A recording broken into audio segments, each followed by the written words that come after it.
What is up, everybody?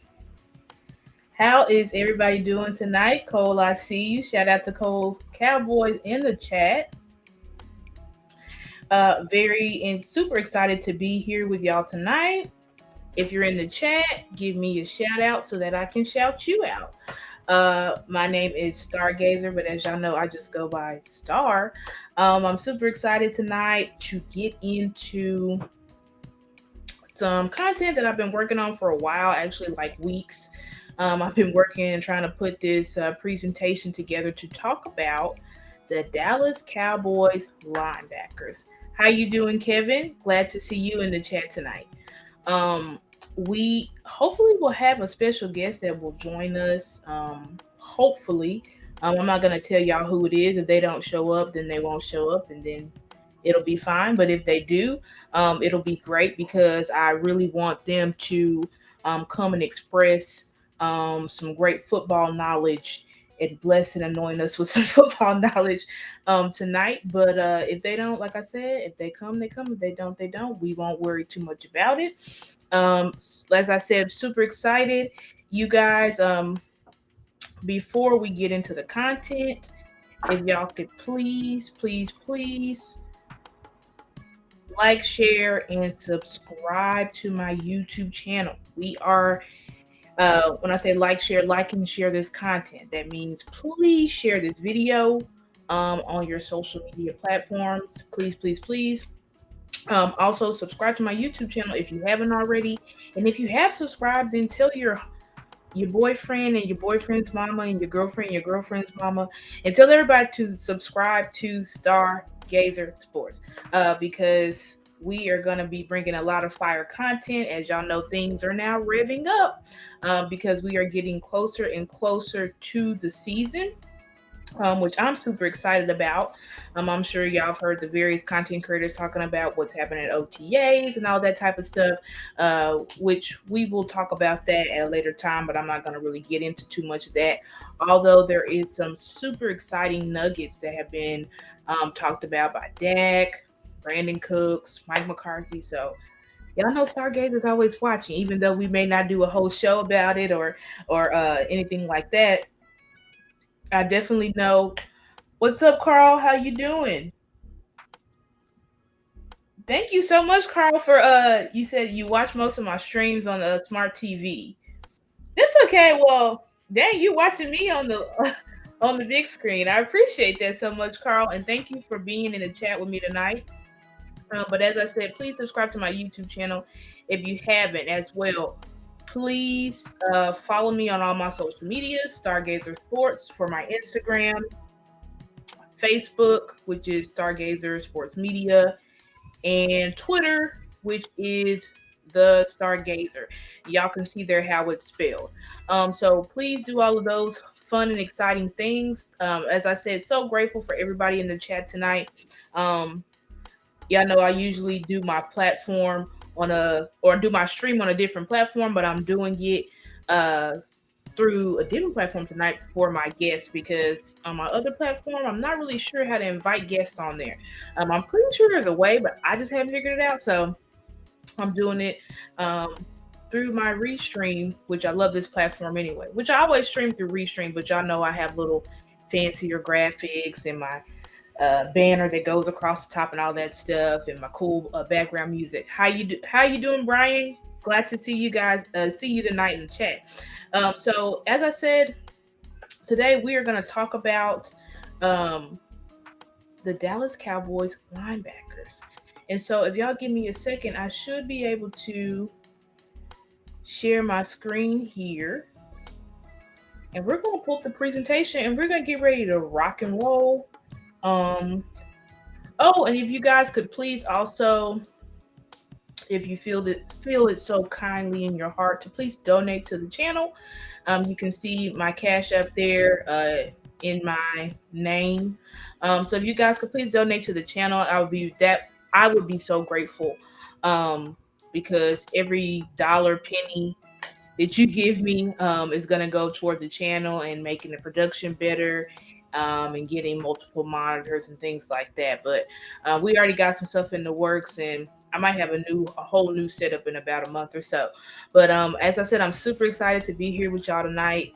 So glad that y'all are with me and that y'all are in my chat room, because I know y'all could be anywhere else, but you're in my stream, and I'm so grateful and glad about it.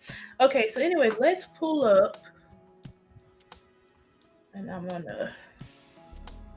we are gonna pull up my presentation, and we're gonna get it going. And y'all know I check the chat constantly. So if y'all have any questions or anything like that as we're going through the presentation, I of course am more than excited to answer any questions or anything like that you guys may have. Just need to see if I can. Here we go.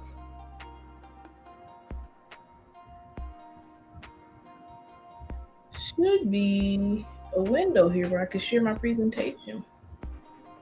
Sorry guys, I usually have this through a, well, you know what? I may just have to do it through my entire stream. I didn't prefer to do that, but I might have to do that.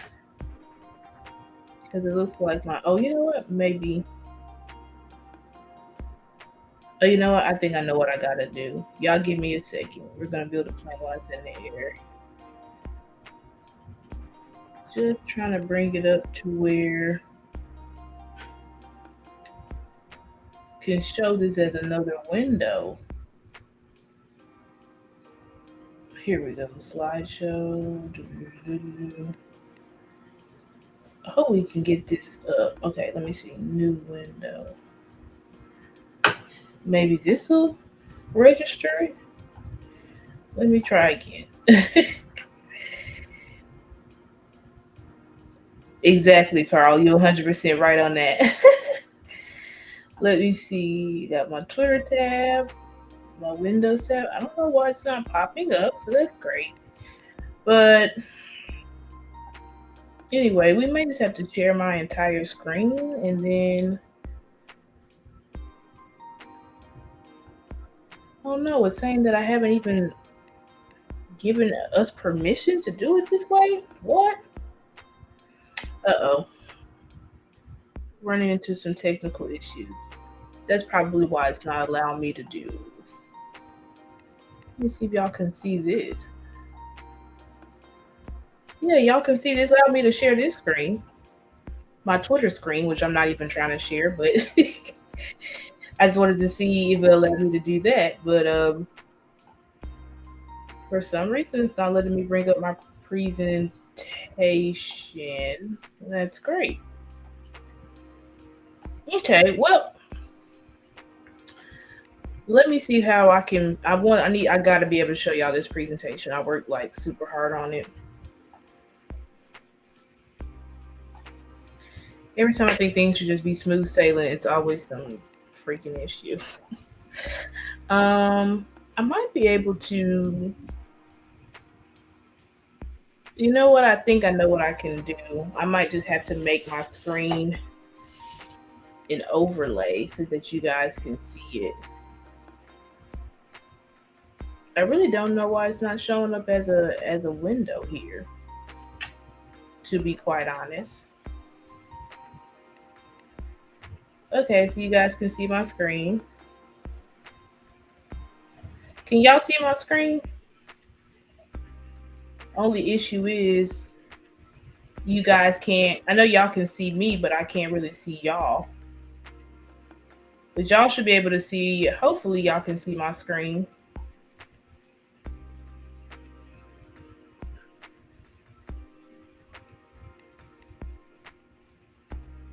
Let me see.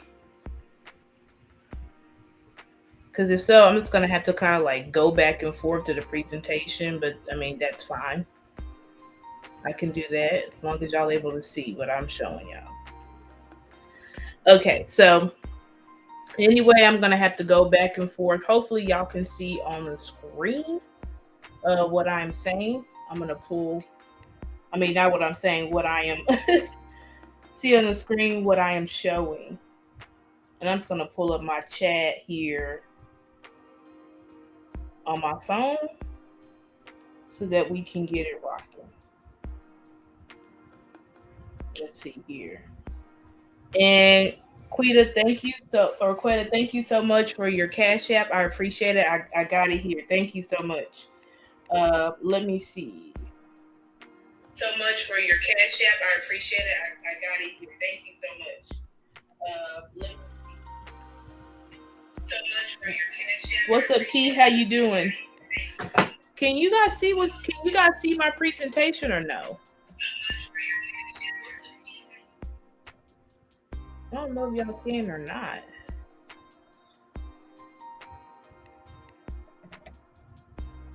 Y'all should see Jabril here. Jabril here on the screen. Y'all let me know in the chat if y'all can see it. Or what are y'all seeing?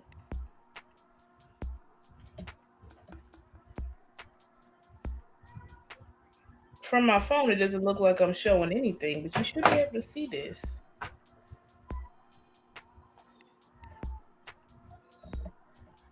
Okay, hold on. Yeah, I don't think y'all can see it because I was on the live chat. I was on the screen. Okay. What I may have to end up doing, to be quite honest. Oh, wait, hold on. Oh, okay. I think I got it. Woo. Okay, I think we got it. Hold on. Yeah, give me a second. I was about to do a slight panic and be like, oh, I might have to cut the stream and come back. But I think I got it here. Hopefully we got it so that we can get it rocking. Don't want to take up too much time.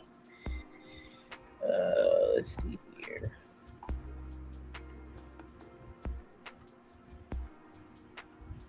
Okay. So the presentation is uploading. I don't know how long it's going to take to upload. Hopefully it doesn't take too long. Okay, it didn't. Looks like we're already up. All right, let's go.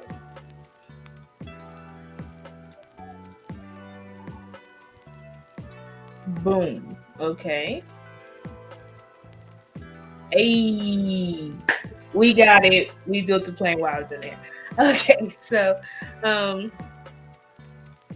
excited to show y'all this presentation. Hopefully you guys are feeling it.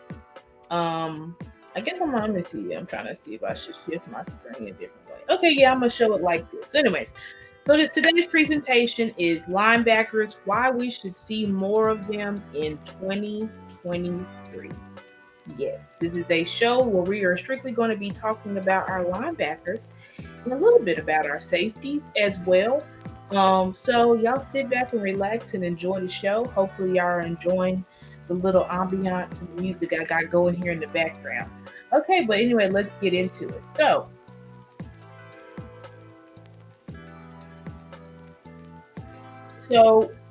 we're going to talk about Dan Quinn's 6 cornerback defensive scheme. Or defensive back scheme, because I said cornerback, but defensive back includes, if you don't know, you should know, but if you don't know, defensive backs include safeties and cornerbacks. So as you guys, well, some of you may not know, but Dan Quinn is pretty unique in that he consistently runs, for the most part, a 6 defensive back scheme, meaning there are 3 corners on the field, right side corner, left side corner, nickel corner, right? And then as well that he has 3 safeties. He has his free safety, his strong safety, but then he also has a safety playing inside of the box. Okay? So we're going to do a little, this is a little excerpt that I pulled up. I think this was great. Where they were talking about this scheme specifically and how we ran it against the Rams and how it was the Rams when we played them this year, this past season, and how it was just super effective and why it was super effective. So anyway, so let's read. It says the Cowboys have 6 defensive backs on the field with their 3rd safety, J. Ron Curse, effectively playing off-ball linebacker. Okay, so you see what I said, that they generally play inside the box. Okay, so it says the Rams push. And I'm kind of going to take the chat overlay off because, yeah, so I can make this full screen.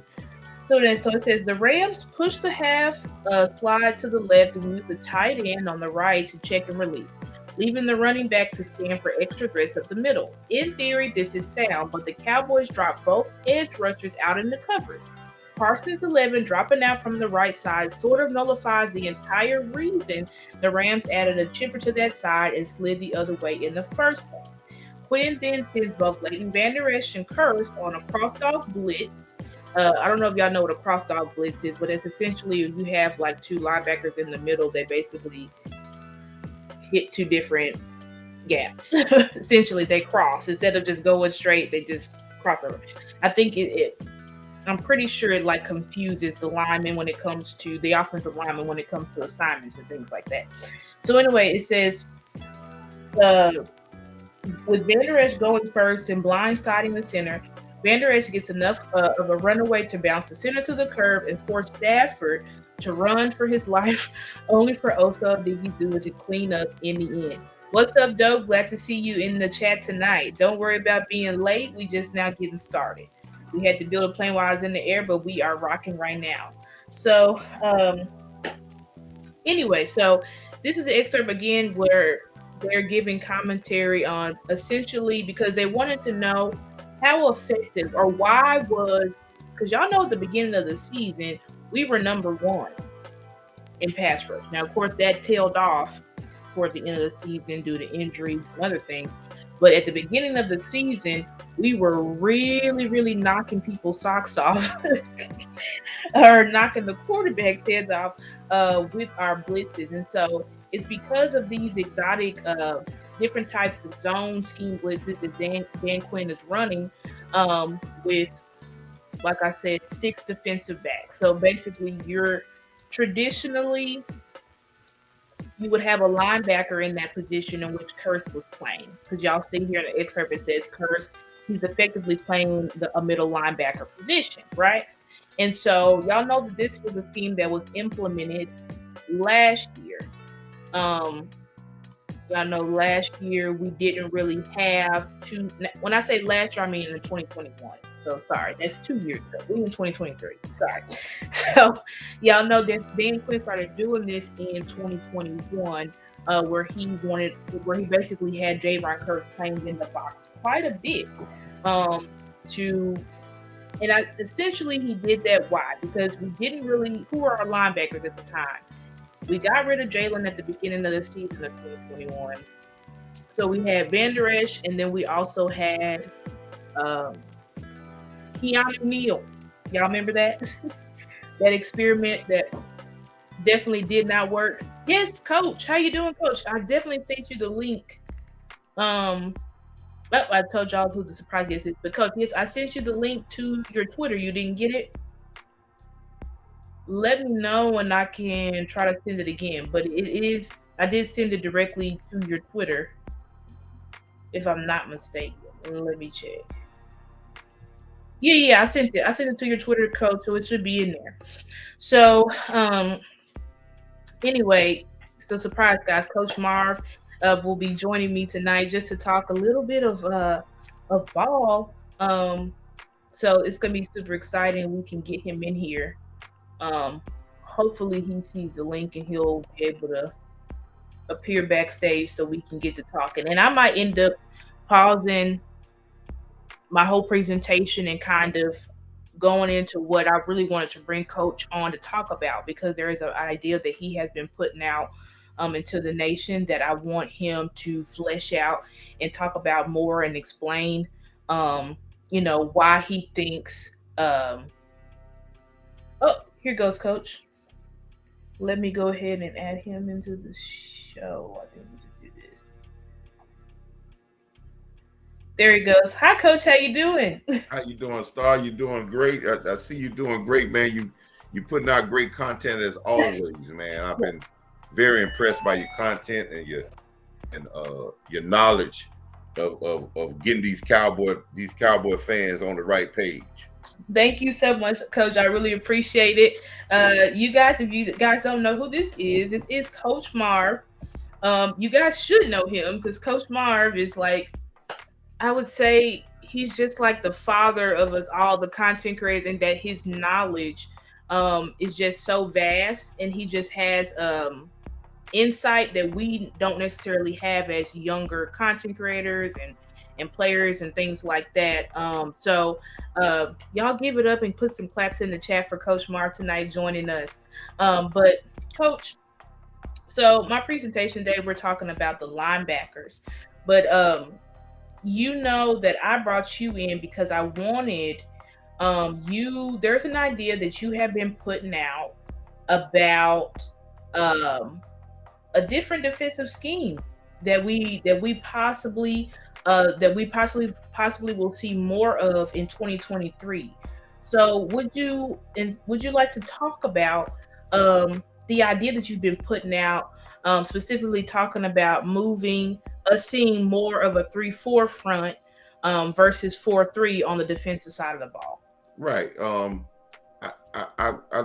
reason I said that was because if you look up let's go back to when McCarthy first got here.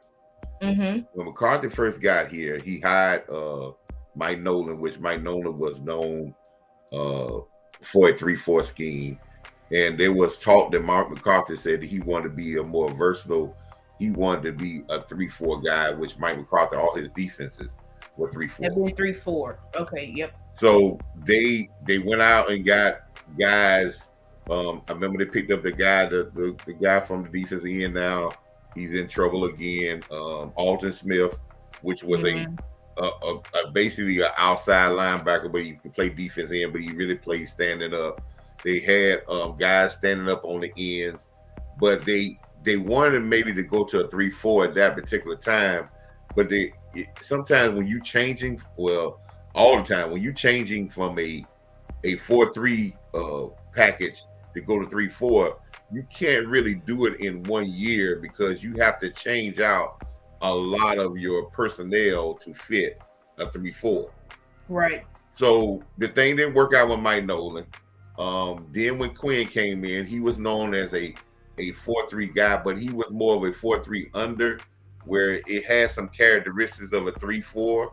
Mm-hmm. And then when they drafted Marzi, which Marzi has a makeup of a 3-4 defensive tackle type of guy, where he lines up head up on the defensive on the tackle because he plays with his hands.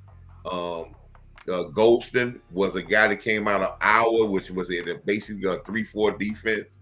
And then when you get a guy like Michael Parsons, when you call him a pass rushing linebacker, which he is better suited for a 3-4 where you can move him from in to out. And then you start drafting fast linebackers. So you are starting to, and then when you go to when you bring Curse in there, you go to a lot of the 3-4 things where 3-4 gives you a chance to really dial up different types of blitzes and still play zone. It gives you a chance to really be really funky with your formations, and as well as it gives you a chance to stop the run if you have those type of guys, the makeup of what you want.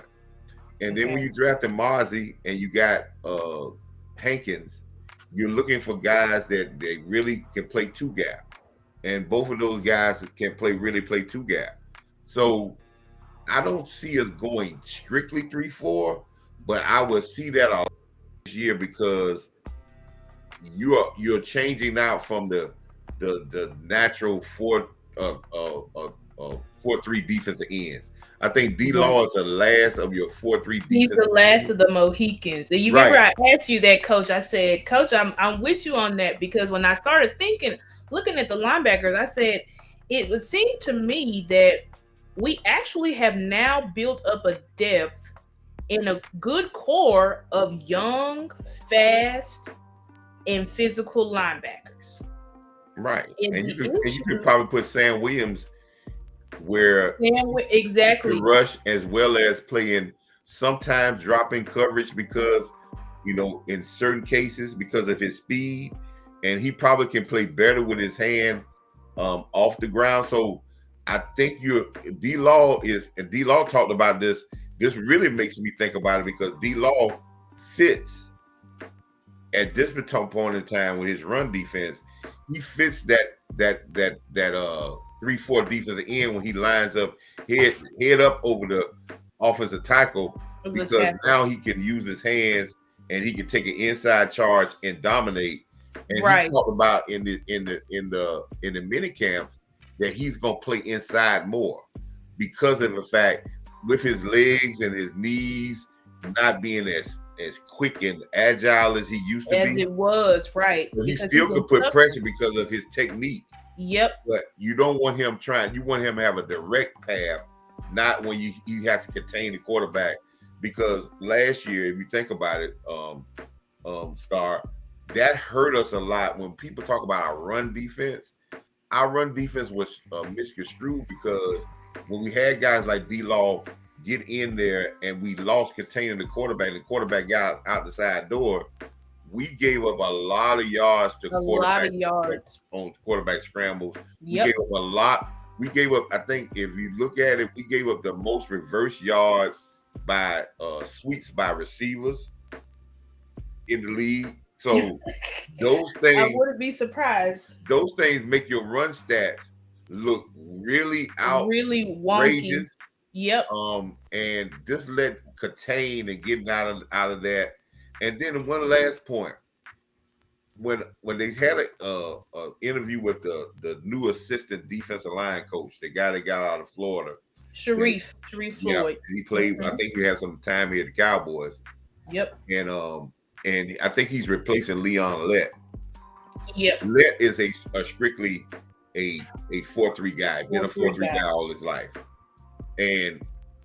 But he talked about the different technique that they're going to use on the defensive line. You're probably going to see less stunts. And what he said that we're going to go through man, not around man. We're going through man. Through man. Right. That is a 3-4 technique. Yep. 3-4 is 2 gap. We go through man, set the line of scrimmage 1 yard in their backfield, make everything go around that, and then we play off that and fill holes, and we contain things, and we'll let our speed dominate. Right. And that's what he was saying when he was talking about. And for my subscribers, y'all should have seen. If you haven't, go look at my show where I broke down completely Sharif Floyd's interview and basically my night show where I talked about why the defensive line will be dominant. And what Coach is saying is that's exactly when he described that. That's what originally made me think about, maybe we are going to see more of a 3-4, a little bit more of a 3-4, not like you said, not going strictly to a 3-4, but we could see more of a 3-4 front when he's talking about we're gonna read our keys, we're gonna attack the guy in front of us. It's gonna be about collapsing and attacking the guy in front of us to move them out of the way. That way that our linebackers can flow freely, right, and not have to fight to get in gaps. Because I know a big issue that a lot of us had, the nation had, was with LVE at the beginning of the season, where he was who was our middle linebacker last season, who was constantly having to fight to get in gaps. And we know that that's not really LVE's strength. He's not really a linebacker where he's going to be taking on so many he's not the best block shedder. Y'all know LVE, well, you might not know, but LVE's best season was his rookie year. 2018. 2018. Yeah, and what position was he playing? Which linebacker was he playing in 2018? He was playing the weak side linebacker. So he wasn't having to deal. LVE, if you go back and watch the tape, he was able to just flow freely and make plays. He wasn't having to constantly fight in traffic because that really wasn't his game. And then we saw that LVE's game went up once we got Jonathan Hankins. Why? Because he was able to stay clean. What? So I think that's just such a a huge emphasis that it seems like our defensive coaches are going to put, on our defensive line, just to protect the linebackers, because I think our strength is now in our linebackers. Well, Star, you brought up an interesting point, and I know a lot of people have seen me on a lot of shows, and they say that I don't like LVE. And I'm not saying I don't like. I think LVE is a great cowboy, but I challenge anybody that can show me film on a consistent basis of him being a physical linebacker. Now, this is, and I always try to put things so we don't start saying, well, I'm just saying, okay, if you look at the characteristics of LVE, he's 6'4", 245 pounds,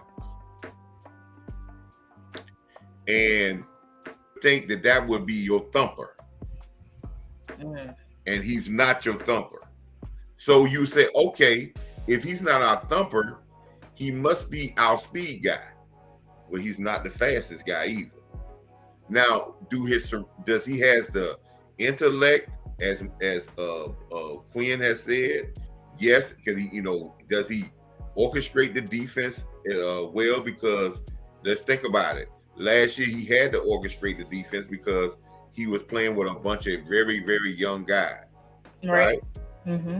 But I put this out on Twitter as well. If we make this a true open competition at linebacker, I would hate, and this is where people going to not like what I'm going to say, because I think a lot of people get hooked with Michael Parsons as being the defensive end. But for Michael Parsons to be as dominant as he said in his interview, as impactful he want to be, he will be at linebacker, defensive end, middle linebacker, outside linebacker, and he's going to have a lot of plays at middle linebacker where he can be very impactful to this team. I would hate to see when he does play linebacker that you have LVE beside him, and I would guarantee Clark is better than LVE. Coach, you getting into my presentation? That's where I'm saying, and if people watch, and sometimes we don't realize it, but if we watch the film last year, and I know this preseason, but Harper in the preseason ranked PFF and as visual watching on film is one of the best linebackers in the preseason. Yep. He hurt his Achilles during the season, had a strained Achilles. Instead of that. He did, and that he lost some time, as well as Cox is coming along greatly, right? Yes, I think Cox's position is basically more suited for a big nickel than linebacker. Yep. Right? But if you look at the characteristics of the linebackers, okay, Harper, the young guy, the rookie guy, Cox, Clark are all faster than LVE. I believe that's true. Yes. Clark is almost just as big, right? Right. Clark is definitely proto, and now I'll spoil a little bit of my presentation, but I actually think it would be best for Clark to be our Mike for this upcoming season. And he's smart enough. He was the 18. He was the 18 at LSU. He ran the defense there, and I think sometimes we really don't value what this guy did last year. I don't really like to go with PFF, Pro Football Focus grades, but sometimes they have some validity. If you look at the grading, he graded out as the highest grade of a rookie linebacker this year. His grade for the Cowboys was better than LVE's grade. I'm gonna give you another interesting point.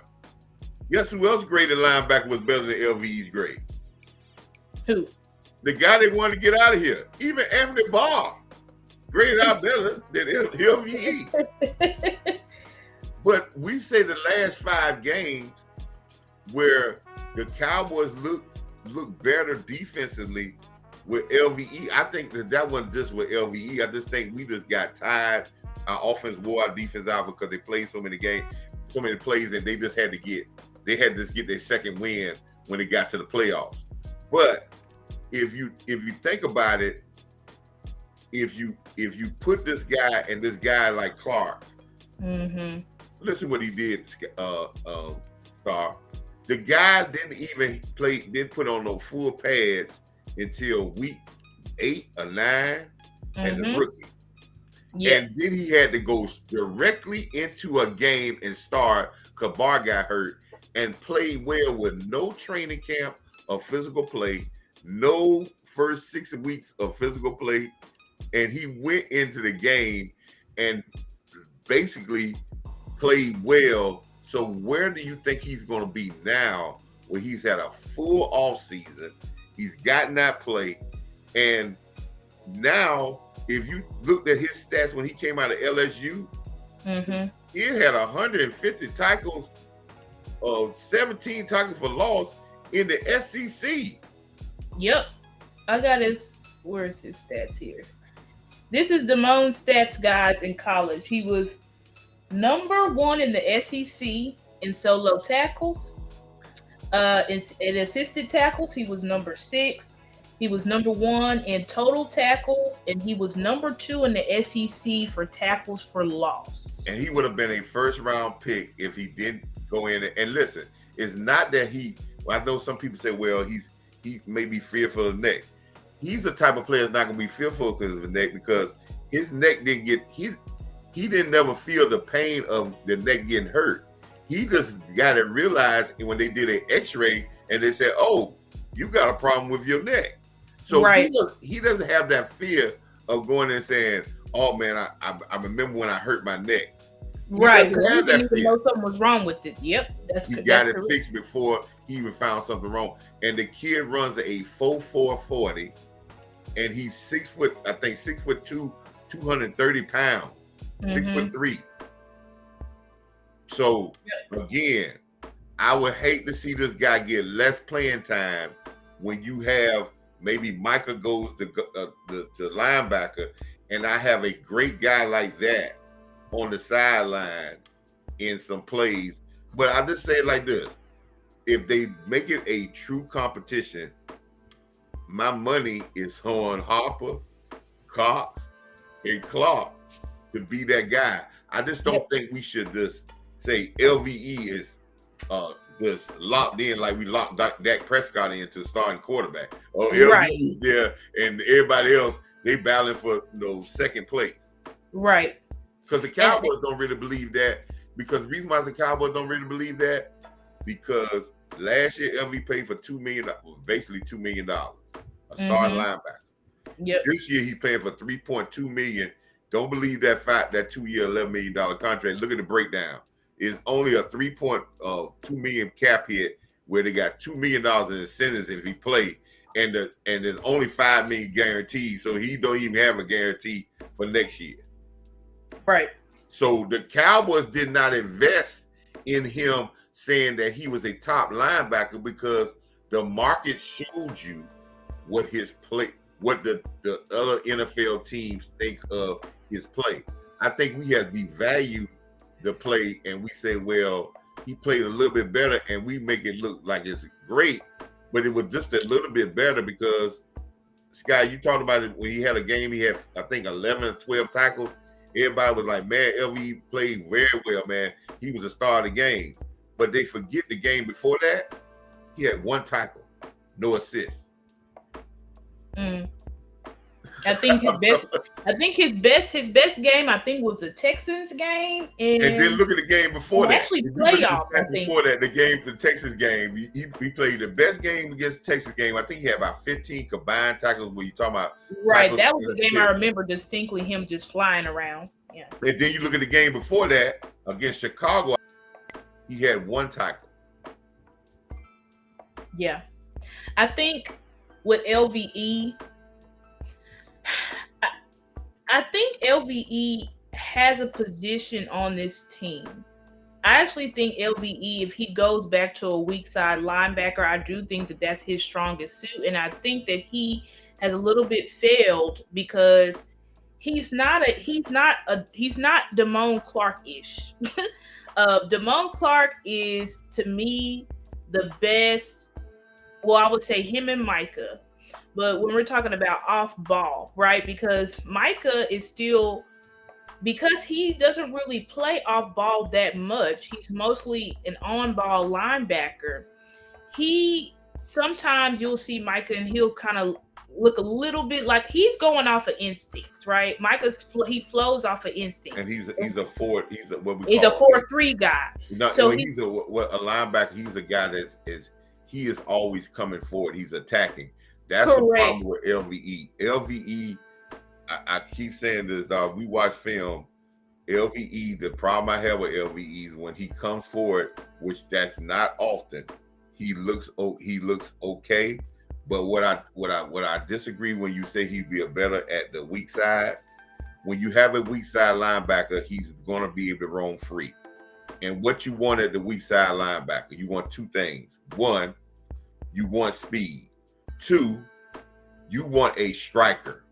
And he is definitely not a striker. If you run it free and if you had a hitter, that's why I say if you put Overshawn at that weak side linebacker and you let him run free, he's gonna make people fear him because he's gonna strike people.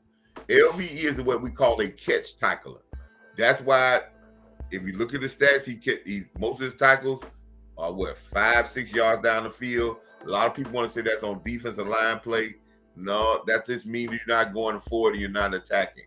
I believe he has a place on this team, but I believe that if they let it play out, I just think his place is not for the long term. And I say it like this, Star. I'm gonna give you an interesting point when you hear what coaches say. Quinn talks very highly of LVE. Mm-hmm. But listen to the things he says. He always gets in the right spots. He's very smart, right? Mm-hmm. And when a coach says, and when he said this, you can look back and see this. He said LVE has gotten much better at his tackling. Wait a minute. You mean to tell me that you got a linebacker that been here 7 years and the credit you giving him is he's getting better at his tackling? Well, that's true, Coach. But Dan Quinn does also bring up the fact about LVE's speed. And so I think when he talks about his speed, LVE is not the fastest, but LVE is actually, right. If we're going by he's lost a lot of weight too. Like if you look at some pictures of him, Sky, I watched him in minicamp. He kind of bulked up a lot the year before, but he looks much, much slimmer because I think that he wants to be faster, and he looks much, much slimmer this year, which I think that may help him out a lot. But I've always learned this about Scott, Star, when you talk about football players. It is easy for you to tell a football player to yield. Mm-hmm. It is, if you got to tell them to sick them, then you got a long way to go. Because they sick them means that they're aggressive. That's already in you. It's easier to tell them to whoa, slow down, than to tell them to pick up. So that's true, Coach. That's true. I think LVE smart, and I think what makes him a good cowboy is that he's not gonna hold his knowledge that he's gonna give to Clark and Harper and Cox, and that's gonna make the linebacker room much better because he's gonna give that knowledge to them. But I just hope that once they gain that knowledge and when they get into training camp, that this defense says, hey, let's give these other guys a lot of snaps because their athletic ability and their power can better suit this defense a lot. Not saying the LV need to be cut, no, but I just don't want their growth to be shortened because you give Right. LVE all the snaps and you just say, well, these guys sitting on the sideline and these guys can play. And Coach, I agree with you 100%. And y'all can see in the chat I brought up LVE and Micah's RAS score, just showing that LVE is actually a pretty athletic linebacker, especially for his size and his weight. He is, in fact, like y'all can see there on the screen that he ran a 4.65, right? So Michael's always obviously a 4.3 guy. Jabril was a 4.5 guy. Damone was a 4.4. Harper is a 4.4, I think. Overshown is a 4.5. So Coach is absolutely right when he says that LVE is the slowest on the team. Not the slowest on the team, but he's the slowest of the linebackers. Yeah, 7 years in, that 4.6 is probably 4.7. Yeah, it's probably a little bit. Yeah. It's probably a little bit slower. But his intellect makes it faster. His intellect of anticipation takes up for the lack of athletic, wear on tear on his body. His intellect makes it a little faster. Yeah, and I still think that LVE, where he really shines to me, is coverage and also open field tackling. I think what's been LVE's issue really is one, playing out of position, because we know that LVE can do it. Now, granted, I am with Coach in the sense of LVE, I don't think that he should be getting 100% of the snaps like he got last year. I do not think because it's time, and y'all gonna be mad at me because I'm also gonna bring up somebody else that should probably not be on the field as much. Just for the simple fact that we have really fast and really athletic linebackers that not only have good coverage ability, right? Because the whole reason that Dan Quinn implemented this 6 defensive back scheme is because of the coverage. I wish I had the interview. Y'all can go look it up. If y'all go and look at after we drafted Overshown, Will McClay was speaking about why we drafted Overshown. He was like, well, like the key to linebackers and stuff these days is you got to have versatility. You got to have linebackers that can cover, right? And the whole reason, the issue that has been is that Dan Quinn had to implement the 3 safety system because we didn't really have the linebackers that could compensate. But now when you have these linebackers like Jabril going in his 3rd year, Devin Harper going in his 2nd, Overshown's obviously a rookie, Micah's going into his 4th year, right? So you have all of 3rd year. His 3rd year, right? Because we drafted him in 2021.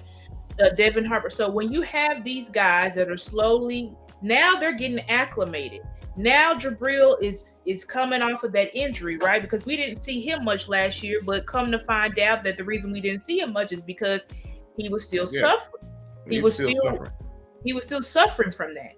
So when you have all of your young linebackers now able-bodied, and we hope that Harper is able to recover from that Achilles injury that he had. If you have all of those guys healthy, it does not make sense to me, Coach, I'm sure it doesn't make sense to you, to put a lesser athlete on the field.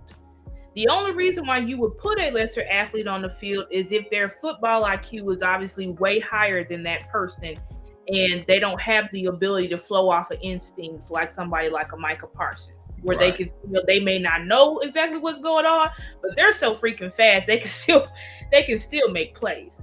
Right. So I really hope, and I'm with you 100%, Coach, that I think LVE should get less snaps this year.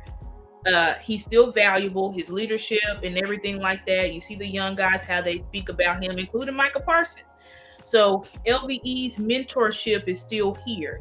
Sometimes you have mentors that they've waned. They're less than you, right? But they still have the knowledge that they can pass on to you.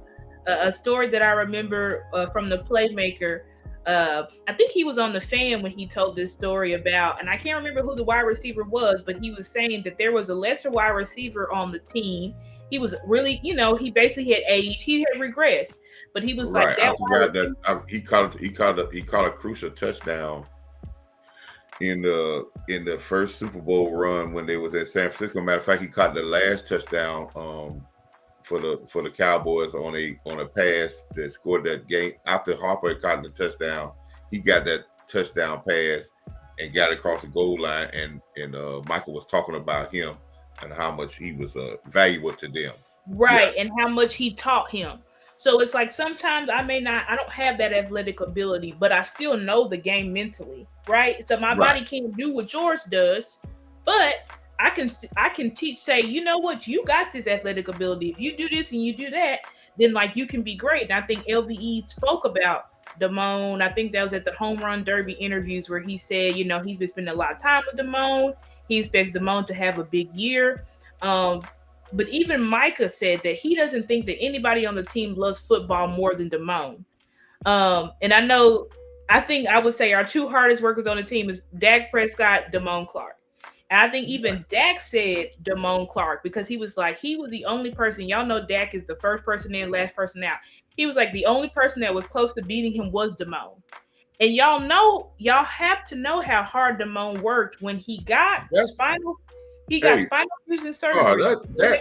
That is amazing for a kid to not even put on no pads, and he's a rookie, not even put on no pads, and then all of a sudden get cleared, and then they say, okay, you cleared, and 2 weeks later, you starting at linebacker in a game, and now you playing full-time snaps and doing well. That's not normal. And that means he played 10 games, guys. So he got spinal fusion surgery March of 2022. So he got spinal fusion surgery and he was able to give us 10 games. And look at his stats in 10 games, Star. Yeah, got it. I got it pulled up right here, Coach. His stats in 10 games. He had, let me see if I can put this. Okay, there we go. So y'all can see here his stats in 2 games: 2 forced fumbles, 2 forced fumbles. I think his first game, because I believe his first game was versus the Bears, and he got a fumble. He forced a fumble in that game. So 2 forced fumbles, 47 combined tackles, 29 solo, and a tackle for loss. So that's what he was able to do with. He was rehabbing, but the kid was working so hard that he was not able to. He got on the field, and then not only did he get on the field, but he was able to make an instant impact. I was even disappointed that we didn't, in the playoffs, they kind of pushed him off to the side and let Barr be on the field more. And I feel like, why are we putting Barr on the field when I believe that Damone is better? But sometimes in playoffs it gets serious. You rely on veteran leadership. They relied on the veteran there. I think that the problem we still have is that LVE and what they have LVE is, I think, is better suited for Clark. If they just make this a true competition, there's no way if they make this a true competition. Our younger linebackers should win out. They should win out because even but it's not going to be a true competition. I'm really upset that Apple Card here now. If we really want to think about it, we got rid of Jalen Smith. We got rid of a guy that's getting 150 tackles. I don't care what they talk about, but LV ain't never got since 2018 had no 150 some tackles. Right. He was a tackling machine. And with his leg, he was still more aggressive. But he was the odd man out. And if you looked at the stats in the games, he was the better of the 2 linebackers. That's correct. He was playing very well before we cut him. Go ahead, Coach. Right. But sometimes, again, and I always say this, sometimes we don't know what the defense really looks like when we have we'll see when we see this defense what it looks like when you got a second-year Clark or a second-year Harper in there, and they be in a Cox that's healthy, or Overshawn that comes in and LV's not on the field. It's hard to compare last year because when you had Clark on the field, people still thought of him being a rookie, right? And Marv had the intellect, but his wheels was gone. He couldn't get the cert. He could get in the right spots, but sometimes he couldn't finish the plays. But once we get a look at this defense, and it's going to even start in preseason. Yes. When you see these guys in preseason, because they're going to play these young linebackers in preseason, you're going to say to everybody's going to start to say, these guys are making plays. Because last year, the young linebackers that they had in there, the Story Jackson, and all those guys, even Malik Jefferson, making plays. That's facts. They were making a lot of plays because their speed and their aggressive nature allowed them to do this. But again, we went with the more veteran guys because of their experience. I understand that. But now these guys have had their feet wet. They've been with this defense for the second year. As Mike McCarthy always talking about the jump. So now the competition is going to be a little tougher because Clark is going to know how to call the defenses. He's going to know how to line people up. Yep.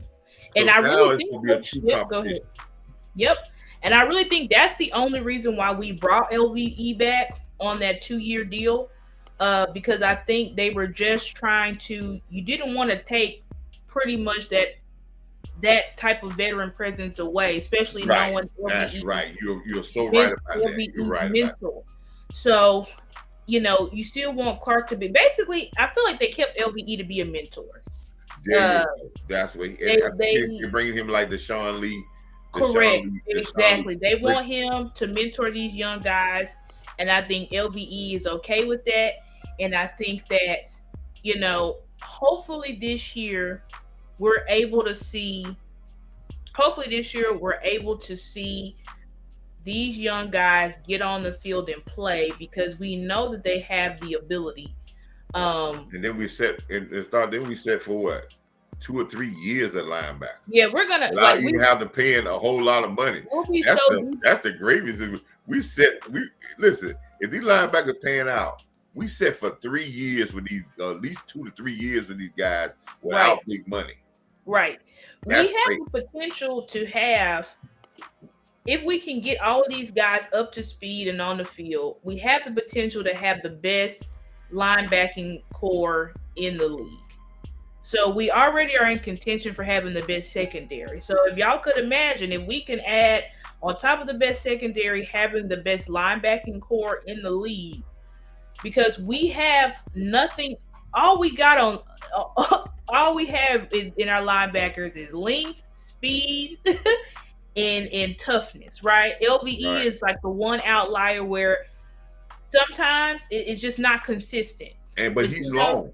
He's long. He's got He's super got long. Size. He's got length. He got passing lanes. That's why. Area.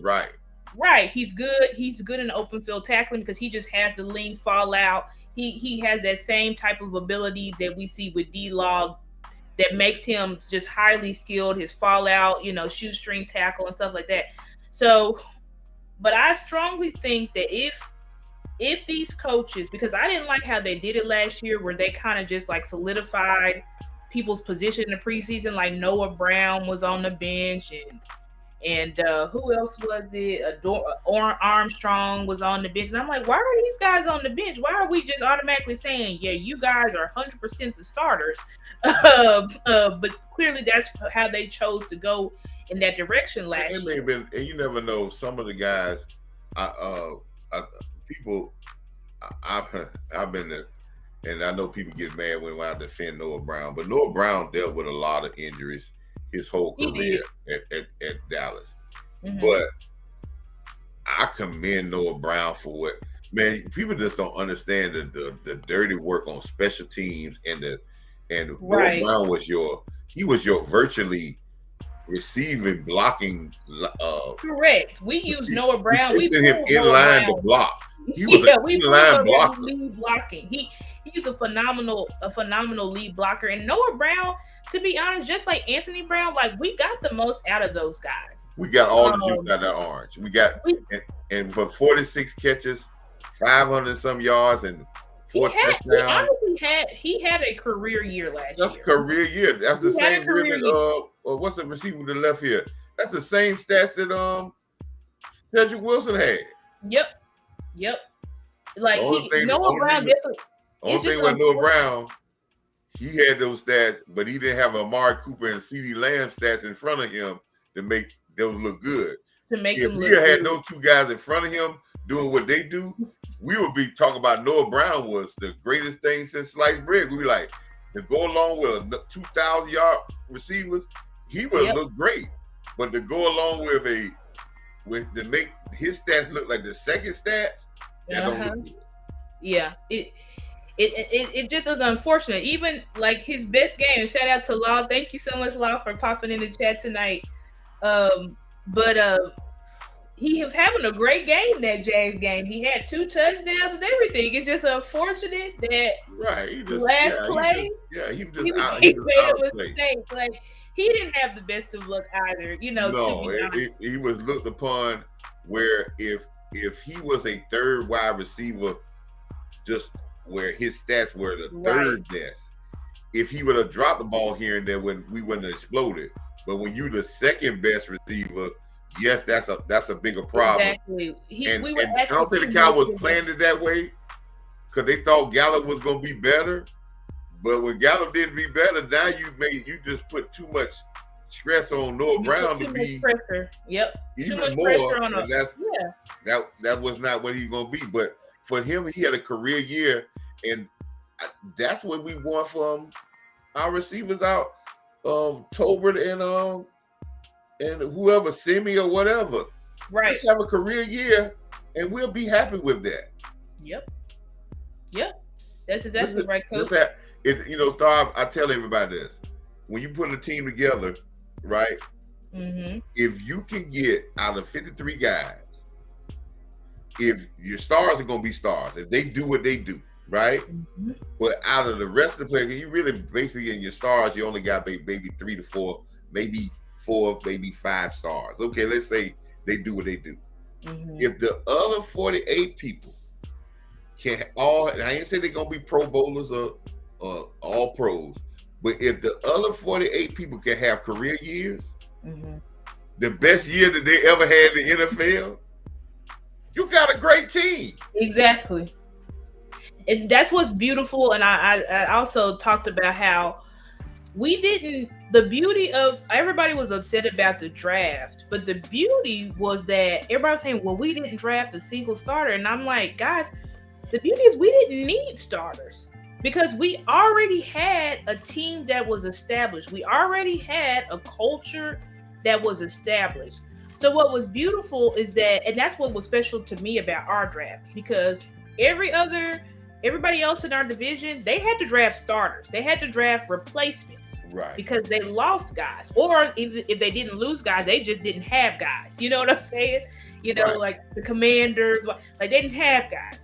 So now they've got the guy that I won, I can't remember, Emmanuel Forbes, and then the Giants got Deontay Banks. Because they needed corners, they didn't have those. But when we drafted our guys, we drafted them to come and be a part of a culture that we have been building for the last 3 years. So all these guys have to do is just come in and play their parts. And now they don't have to worry about anything but just to help and contribute. What are you going to say, Coach? And now we can't put unrealistic expectations on them. Our fans are we are big on putting unrealistic expectations. That's correct. I say this, Schumacher, the tight end. Mm-hmm. If he comes in this year and catches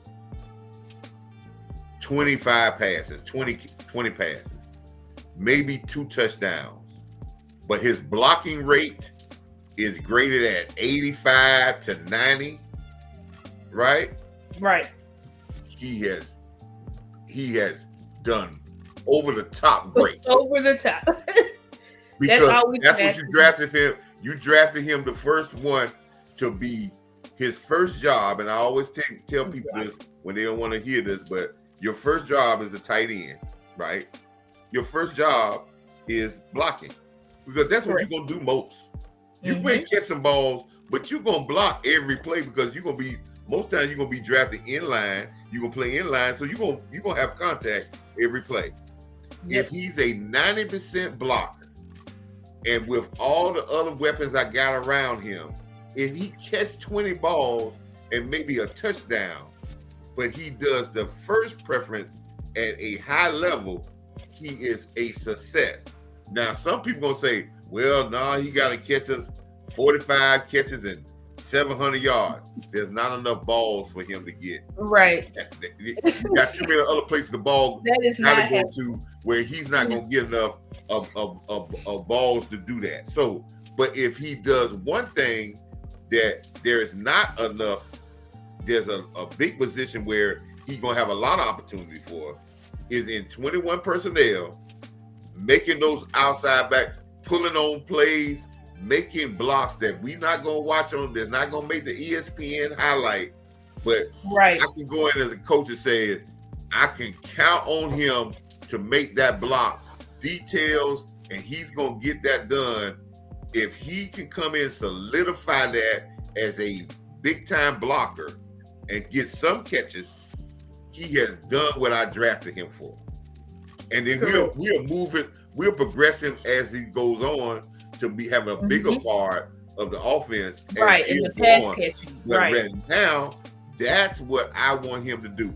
Same thing with Mozzie. People think when we're going to talk about we drafted Mozzie, let's understand this about Quinn's defense. There's not going to be any defensive lineman on Quinn's defense that's going to have monster numbers. Nope. Why? Because he plays 10 guys. And they're in a rotation. And they're not going to have one guy that's going to be in there for 80% of the plays. They're probably going to be the highest and probably 65%. And so you're going to have a collection of numbers, right? That's going to be good, but you're not going to have nobody that's going to be off the charts. So if he comes in and he plays 60% of the plays, but he does the exact thing that I want him, he's a stopper on the run. If he gives me 3 to 4 sacks and more than that, some pressures in his first year, I got enough linemen to build him up, because I want him to last through the whole season of an NFL season. He is going to be beneficial. That's why we didn't work on Sam Williams, but he gave us production. That was enough production for him in his rookie year. Now we move it to another level. So there's not enough. You're not going to have no lineman on our defensive lineman on our team that's going to have 16, 17 sacks and going to be, because we rotate too much. We don't play guys. We don't play guys like other. They have guys on the field, the Eagles or something like that. You know, and some of the other guys play one or 2 snaps a game. Right. We rotate because we keep our guys fresh. And the rotation will get smaller if the offense control the ball.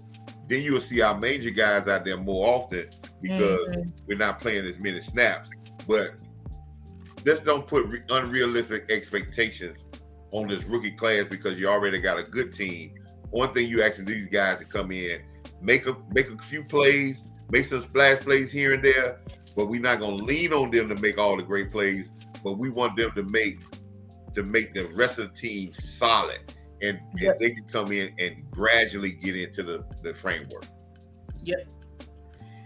Coach, I 100% agree with everything that you have said. Star, you said you were hoping. I got to go back. When you say somebody you was hoping that may get a little less time, who is that? Oh, so I'm making the argument that in order to have, and I showed y'all at the beginning of my presentation, who we had in the box, and let me go and show, I think I have my slide here.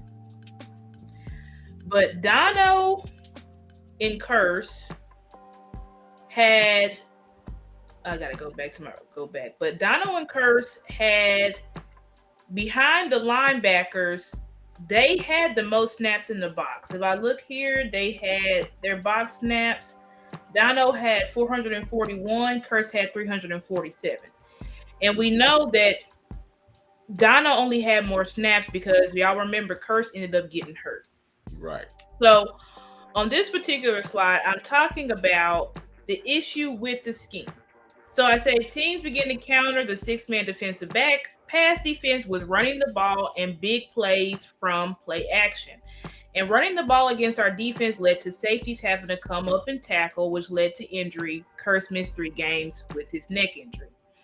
And so what I think is that now, since we have the linebackers that are getting acclimated and who should, we hope, right, that they take a step. Now, I'm not saying commit malpractice and just throw these guys out there if they're not ready, but somebody that I would like to see on the field and that I know for sure is better coverage-wise and honestly is a pretty good tackler. I know it got swirled around that he wasn't a good tackler, and I don't know if y'all guys know who I'm talking about, but I'm talking about nobody other than Mr. Jabril Cox. And so, break it up. So, Jabril Cox is the guy that I think, because if we go back to this slide, it talks about how the Sam linebackers are pretty much almost like the strong safeties. They're pretty much, they do a lot of the same types of things. Mm-hmm. And I would encourage you guys that y'all can go and watch a very good video breakdown of Jabril Cox by Okoye Media, where he talks about how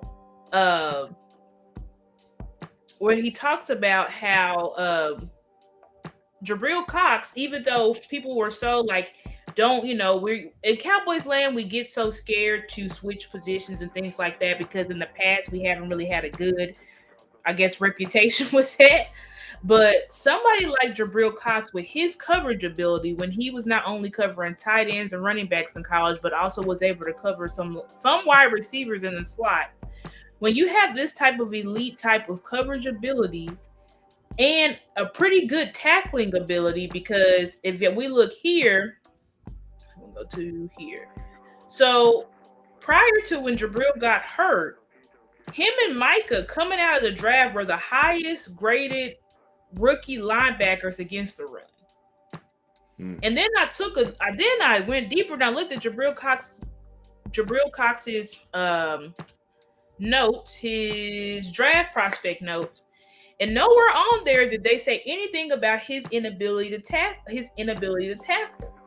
So what I think is that this whole tackling issue with Jabril, I think, has been blown a little bit out of proportion. Kind of like you are so, listen, man. You are listen here, and I'm gonna even enhance the fire that you already saying. Now listen, 2 things, and I always like to follow the tea leaves. Jabril Cox himself, and has said that that's what big nickel fits him, which it does. He played big nickel basically in a 3-5-5 scheme in North Dakota State. Yep. He really, that's what he is. He's a cover linebacker. He gives you the cover skills of a safety, almost like a corner, but he gives you the more of the physical nature of a linebacker, which is suited for what big nickel. Curse plays big nickel, but Curse is learning the linebacker part of big nickel. Okay? Yeah. And Curse's body has never been in that situation until recently in the last couple of years, where that's where he gets a little injured. But when you have a linebacker like Cox, that's already been in that physical nature, his body can last a little bit longer. Yep. Next thing, guess who else they drafted to replace the big nickel also? And the reason why I say replace, because Curse is on the last year of his contract. Yep, he is. If Curse knew he was gonna be there, he'll be talking about extension. He know it ain't no extension. No, he knows this into this year. He was already told that this is a 2-year thing. He already see the hand writing on the wall. This is why Curse, listen, why Curse didn't get the number 0. They gave it to him. He could have got it, But Curse was smart enough to say, you know, when you change numbers, Star, in the NFL, right? Yeah. You got You to gotta buy all the gotta pay merchandise that's already made of a 27. Yeah, that's correct. Curse was like, I'm not buying that, and I know I might not have no check next year. But I'm not buying that out because it's a lot of. It's not going to be beneficial for me to buy it, and it's probably spend another $500,000 to buy that merchandise to get another the zero and lose that money. If I had a longer contract, I may do that, but I know I got 1 year left. I'm not do that. Let somebody else have that, right? Yep. Right. So then Curse says in minicamp, he said, "Oh, I didn't know Overshawn plays my position." Yep. So they're already telling you that they got now they may give Cox a chance, but they're also saying that that's the competition, and you're going to see these guys get in the game because here, one Curse may not hold up. They're moving to in the future with these young guys, right? They don't have to give them that. Cox should be a little bit better because he's been around. Cox fits big nickel to a T. To a T. And I was going to say that Okoye comped him to, I don't know if I already said this, but to Derwin James. His game is very similar, and I encourage y'all, go to Okoye Media's channel, look it up when he talks about Jabril Cox. But I just think that it's coaching malpractice if Jabril Cox is fully healthy to have Curse on the field over Jabril. Well, Curse, let's not talk about Curse does a great job. He Curse, does. And He does do a Curse great is job. more of a motivating guy of the toughness with that position, as well as Curse came in and made that position in Dallas. Yep. That wasn't they didn't have a big nickel until Curse. So Curse is the molder of the big nickel of Dallas.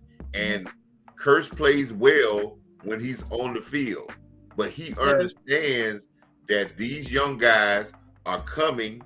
And right now, I think Curse has been in the league long enough to understand that, hey, I understand these guys are going to get some playing time.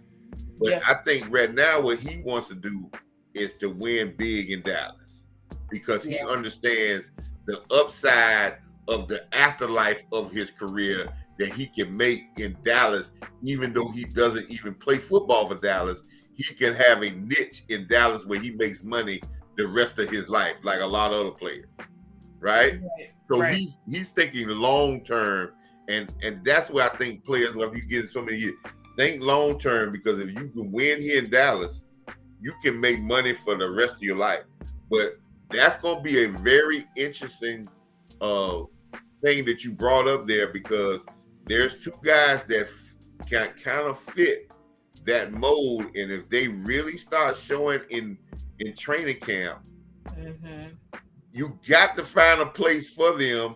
And what the Cowboys know is they say, well, maybe Donald might get hurt or Curse may get hurt, but we got to find a place for Overshawn and Jabril if their levels step up. And I don't think their place is replacing the LVE or placing a Clark. I don't think that's their that's not their place. Their suit is being free to roam. That weak side guy, that in the box safety where they don't have to hit a lot of trash and they can use their speed and they can hit and strike guys. But if you need them to lock up a guy like a tight end, they can do it to the best. Can do that. Cox can probably even go out there and lock up a slot in the inside for a little while, because that's how good his cover skills is. But that's going to be a very interesting. You brought up a very interesting thing, Star. It's going to be very interesting in training camp, because in Cox and Overshawn start showing that ability to do that hybrid type stuff, it's going to be hard for you to sit these guys on the sideline when they may be a faster, better fit. And that's all I'm saying. And guys, please know that I respect J-Ron. I love J-Ron. J-Ron had, to me, a Pro Bowl year in 2021. I mean, just played phenomenal. Locked down Travis Kelce. lockdown. I forgot the other tight ends that we faced, but I mean, he really had a phenomenal year. So I am not taking a crap on J. Ron Curse, guys, and I'm definitely not saying let's kick J. Ron off the team, or anything like that. But But we what I gotta be am fair. saying, And I'm being fair because I said the same thing about LVE, and I say the same thing about J. Ron Curse. If those young Lions are better because they're faster, they're younger, and they're more suited for the physical play because they played linebacker their whole career. yep. So that makes them And more their suited for body the physical type, play. because I believe Jabril has almost like 30 or so pounds on Curse. So when you have guys that have the prototypical build, but then they're faster, they're faster, they're more agile. It would only make sense to give them more playing time. I I'll tell you this, understand. Star. Mhm. When we look at these mini camps, I hadn't got a picture. I hadn't got a picture of Jabril Cox. Remember, I said the same thing. I said LVE looks thinner, right? I hadn't got my eyes on Jabril Cox. But if Jabril Cox has gotten back a little slimmer than he was last year, but not thin, but got a little slimmer than he was last year, I think he tried to put on a little weight where he looked a little bit more bulk than he was because he was playing linebacker. But if he got a little slimmer than he was, something's in the air because Big Nickel is starting to come to him. Because that's what he got. He don't need to get bigger to play Big Nickel. He needs to get slimmer, right? Because you want to be a tweener. You want to be the linebacker safety build. 225, yep, 225 range, but not the 230, 240, but that 225 range. If he's a little slimmer, where he's moving better, and somebody already told him that just like when they gave Kelvin Joseph, they tried to give him his niche at safety and slot corner. Jabril probably saying, "Hey, if I'm gonna survive on this team, Big Nickel is where I'm gonna live at." Right, absolutely. And I just think that we got this guy. We got Jabril in the 4th round. He should have went higher because he was the best coverage linebacker. He had the best coverage grade of a linebacker. But he was in between the stars. Nobody would draft Big Nickels. Right. Nobody wanted to draft him, but now start drafting Big Nickels. People weren't drafting Big Nickels, so he was a positionless player because they knew he's not a middle linebacker, but he is a big nickel safety type guy. But people weren't drafting Big Nickels. The only person who drafted big nickel, I'm gonna tell you this, Star, I'm gonna let you go. Know who drafted the first Big Nickel? Who? The Dallas Cowboys. Because the Dallas Cowboys drafted a guy that should be in the Hall of Fame, and if Law still on this live stream, he'll jump all crazy about this. Darren Woodson was the first big nickel that was drafted in the NFL. Because Darren Wilson came out of college where he played linebacker his whole career at Arizona State.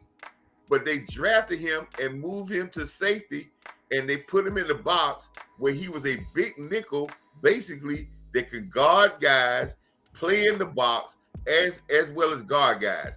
He was the first big nickel that was drafted where he didn't have to come off the field and he could put him in the box. The Cowboys drafted the first big nickel, and that's why Darren Woodson set the tone. He was before his time. Darren Woodson is doing things now, did things then that we're trying to get guys now to do. Right. And Coach, it is just great, historically how we are bringing back the big nickel, because I think not many teams really run this. I think the Chiefs have like a big nickel package, but I think mostly like this unique running the six defensive back scheme and these exotic blitzes and things like that is what makes Dan Quinn's scheme stand out, above the other 31 defensive coordinators. So, but Coach, we just gonna have to see, come training camp and things like that. The Well, training camp is competition gonna is be really exciting. gonna It's gonna be exciting. it's I really gonna wish, start revving up. Yep. well, I wish I could. Some would come. I could hit 6 numbers on this lottery thing. That I could. Go to training camp I would because be there from the day to day start to to the finish. day to day, the whole. Because I feel something special about this season. I I really do. do. I feel that we put in the building blocks for the last 2 years. I think when you want something great, it has to be built.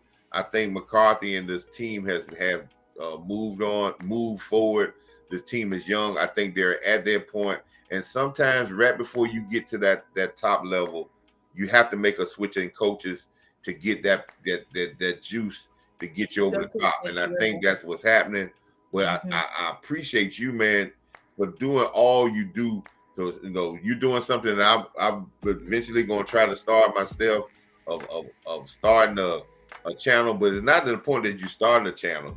It's the point that you do research and you come out with great content and continue to push those ideas out there. I want you to do something for me. I was on another show earlier today. I was on Big Game James. Jan show with the thing that Jan thing. I don't know how that really works, but it was a very good man to be on there with him.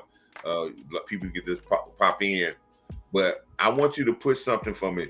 And somebody posted me. They already did it on Twitter. I want to challenge Michael Parsons. Okay. Because he's a lion, and I think he can be something that we have never seen before. But I want to challenge this young man because he said he wants to be impactful, and I understand what he wants to be impactful. But I understand he understands about greatness and doing things that nobody else done. I want to see this kid have 125 to 130 tackles, 17 sacks, and 3 interceptions.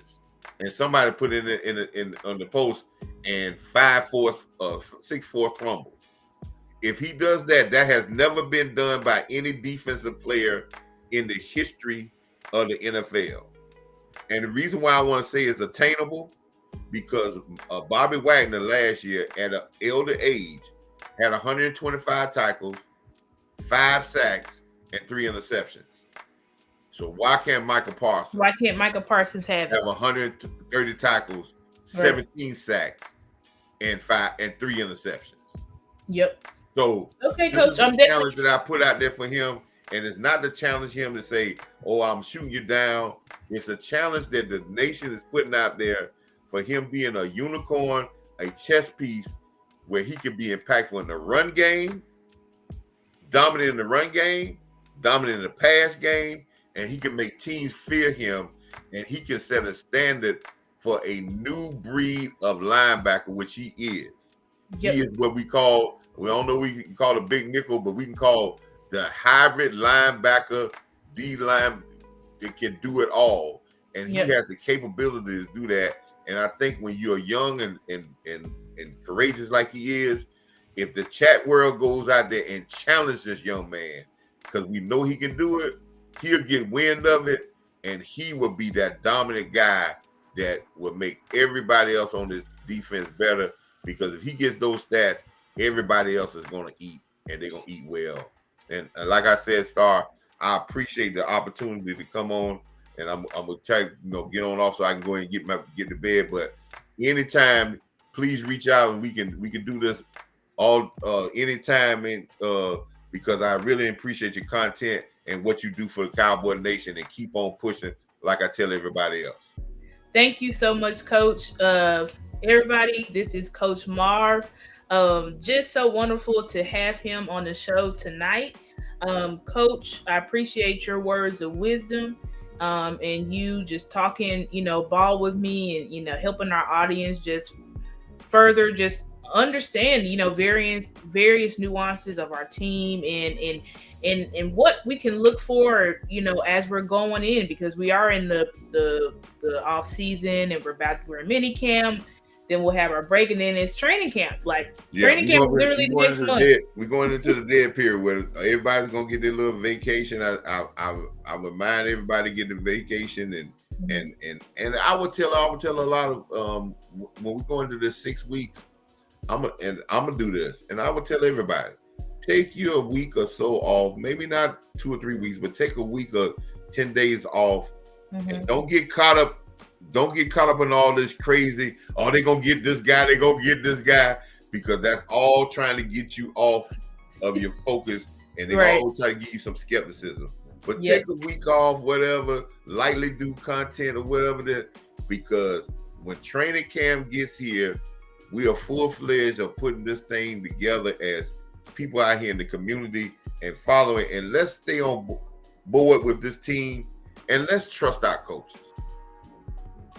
If we don't trust our coaches, we already dead in the water. Yeah. So let's go ahead and trust our coaches, their philosophies, what they're trying to do, where they're trying to do. And that's not saying that we don't criticize or comment about certain things, but I really believe that these guys are ready to put this thing together in a very sensible manner. And I trust in Will McClay, and I'm even liking the Joneses, because they've been very quiet lately. Yep. They've been very few interviews. Very quiet. And they hadn't been saying too much stuff that's been off the chain crazy.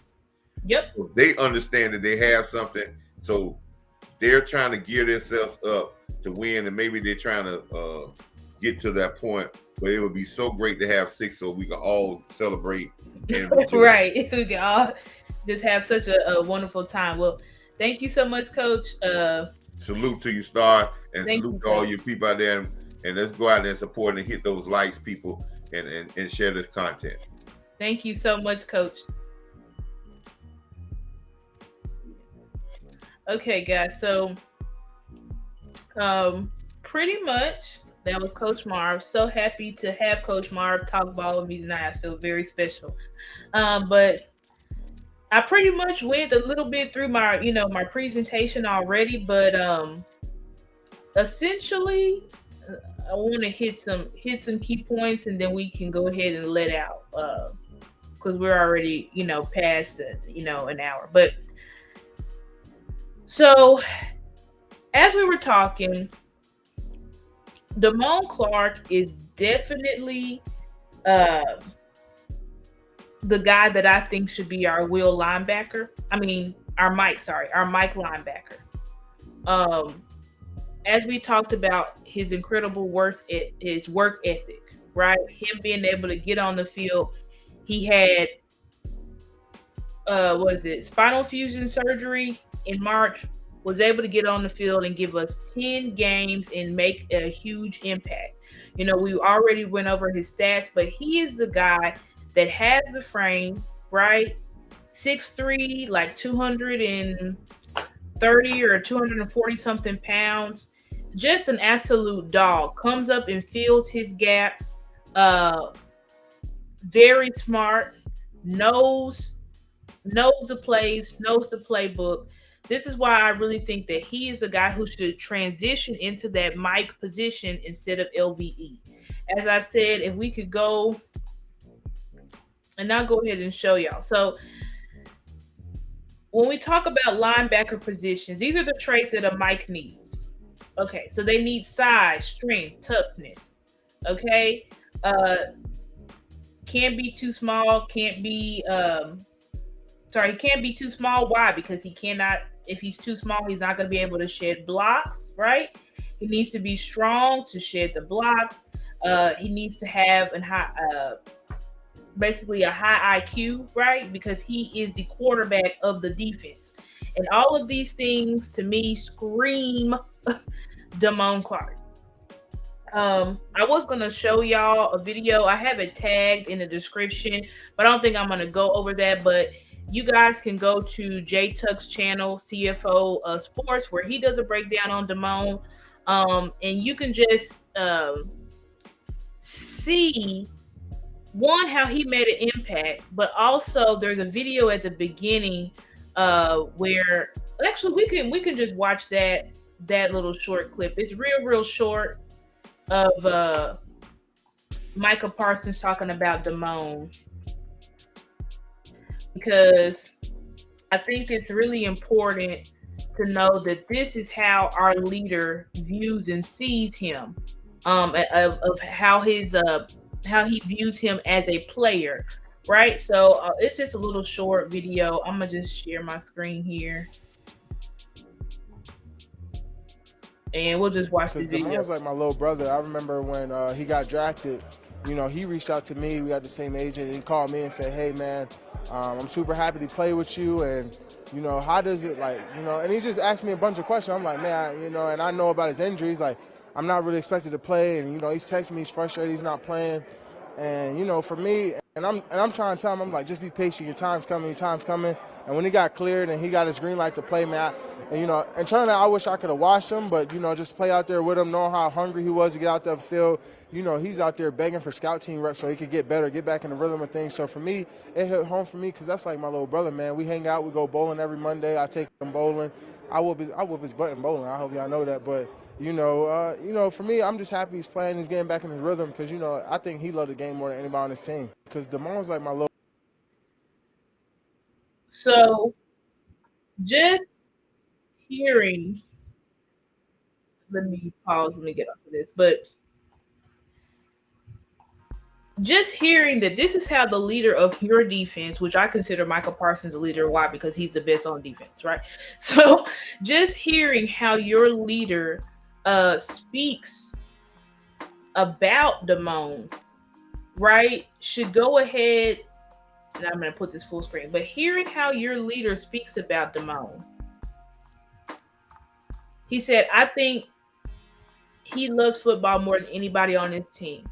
If you're just now joining me, so, and y'all can go back and rewatch the stream, but Damone wore 18 at LSU, which is the number that's a sacred number at LSU that only special players and leaders can wear, right?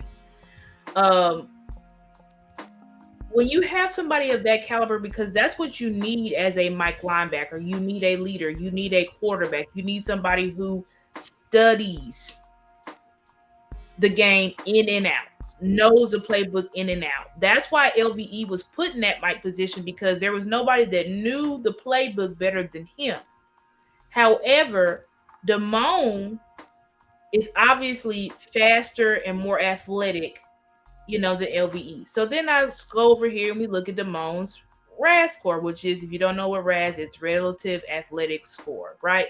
And so it takes into account their height, their weight. So we can see Damone is 6'2", 239 pounds, right? He had a, see if I can get this off of here so I can see, but I can't necessarily see, but I think if we look at his explosion, his vertical was 36.5, right? So all of these things are showing, and let me see if I can do it so that y'all can see it. I was trying to make it a fuller screen, but anyway, we know Damone, obviously he ran a 4, what's it say? Ran a 4.57. I mean, but I think he actually, this might have been his combine, and I think maybe as pro day he may have ran like a 4.4. So we can see his total RAS score is a 9.86.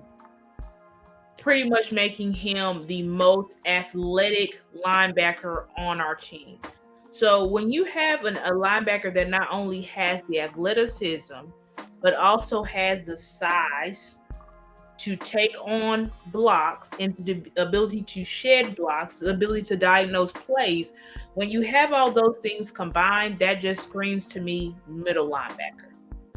So that's why I am campaigning for Damone to fill that position, and we can move LVE out of that position, because as I said, I don't believe that LVE is a middle linebacker. He did play middle linebacker in college, but we know that the NFL is obviously different than Boise State. And so we already went over Damone's stats, but you can see his stats in college, his stats in the NFL. Pretty much, he was like a finalist for the Buckets Award. You can see number 1 in solo tackles, number 2 or number 6 in assistant tackles, number 1 in total tackles, number 2 in tackles for loss. So this is a young man that has the accolades and the caliber to be that dynamic middle linebacker, that quarterback of your defense. Okay. And so then you can go over his accolades here, which there's so much, but essentially, if we just read his total career stats, I'll just read some of it off. So he was one of the top linebackers in LSU history, appeared in 50 games, starting 20 times, including 12 regular season games. He finished his career with 249 tackles, 23.5 tackles for loss, and 7 sacks. Responsible for four turnovers and an interception, a fumble return, 2 forced fumbles. He was second team All-American, finalist for the Buckets Award. If y'all know, the Buckets Award is like the best linebacker in the country award. Second team All SEC, was invited to the Senior Bowl. And then at the bottom, I mean, it just goes into extensively everything that he did his senior year, which was a dynamic and a phenomenal year that he had as a senior. I mean, he was 2-time like player of the week, defensive player of the week. I mean, the man has the skins on the wall to be great. But I know we can say, well, Star, that was just college. That's why I also showed you guys the stats in the NFL to show you he played 10 games. In those 10 games, he had 47 combined tackles, 29 solo, a tackle for loss, right? 2 forced fumbles. His first game in the NFL, he caused the fumble.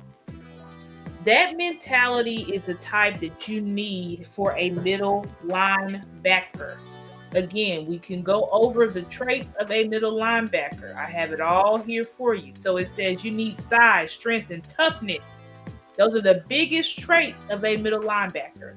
Damone has all of those. If you see the way that Damone Clark plays and how he diagnoses plays, and honestly, we can even. No, I'm not gonna get into that because I want to kind of get through my presentation. But please go watch Jay Tuck's video about Damone. He does a beautiful breakdown on him so that y'all can see what I'm talking about. His athletic ability, his speed, his ability to diagnose plays, and his willingness to come up and tackle and hit, right? And make plays. He has the size, like I said, to shed blocks. He's a quarterback of the defense. His body is built to take a pounding. He had to have that spinal fusion surgery, but he didn't even know he needed spinal fusion surgery until Dallas Cowboys doctors told him he did. So obviously, he didn't even know it was an issue. It wasn't even an issue to him. So just seeing somebody like that, it just makes sense for him to be playing at the middle linebacker position. I believe that is where he fits best, and hopefully that's where he is starting. I showed you, he has the caliber, he has the accolades, right? He had the stats just in his short time with no preseason, nothing. He was literally rehabbing. He was supposed to be a red shirt. He wasn't even supposed to play his rookie year, but he worked his tail off to do that. That screams leader. That screams, I love the game. As Michael said in that little clip, he said he kept getting texts because he was so worried. Somebody that loves the game that much is who you want at the core of your defense. And so that's my argument for why we need to make Damone our Mike linebacker in 2023. Okay? Moving on. So then we go into the other linebacker position, which is the Sam. So the Sam linebacker, it says, basically, you need to have the same traits as a strong safety, okay? The strong safety and the linebacker, they end up doing very similar things. You got to have good size. You got to have good speed. You got to have strength. You got to have quickness, right? You got to have good vision. You need to be able to, it says, study the game and be able to quickly identify pass and run plays so that he's never a step behind, okay? it says above all, he needs to be able to quickly change direction and explode as he moves from side to side, back and front, right? So let's go ahead and look at Jabril's RAS. So here's my little take on why I think Jabril should be the Sam in 2023. I said he's a coverage guy with speed and agility to not only cover running backs and tight ends, but also wide receivers. His game is a lot like Derwin James. Again, I told y'all, please go watch the video by Koye Media, where he comps him to Derwin James and shows, what he his type of ability, his coverage instincts. And then we're gonna talk about this tackling, right? Because I'm gonna be honest, Star never really researched the tackling issue with Jabril, because that's just what everybody said. Like, oh, he dropped in the draft because he has a tackling issue, apparently. But then I told y'all I went and checked his draft notes, and nowhere in there that it said that he struggled at all with tackling. Okay, and so I was like, okay, and then I went and looked at what he was able to accomplish in the basically I went and looked and saw what, and y'all can see here, this is his RAS score, so it's 9.73. Let me see if I can flip the screen so that y'all can see clearly. So I can make the screen bigger for my own self. So anyway, so this is a guy ran a 4.5, right? So that's elite speed. Ran a 4.5. Good vertical. Good broad jump. He's 6'3", 233 pounds. So he has the mass to be able to take on the brunt of being down there in the box. Now, that is something that the guy that I mentioned before that I think that we should probably see about giving him less snaps is J-Ron Curse. Because that's the issue. If I go back, that's the issue with Dan Quinn's 6 defensive back defense. It's great for pass coverage, but the thing is, smart offensive coordinators know how to counter, right? And so, literally, I wish I had the excerpt here, because actually I do have it here. Okay, so let's look at this issue with this 6 defensive back scheme, right? So it says, let me see if I can have this on my screen. I'm trying to read this. Let me go out of full screen. It says Sunday's game against the Rams was a good look into what makes the Cowboys' 4-man rush so effective.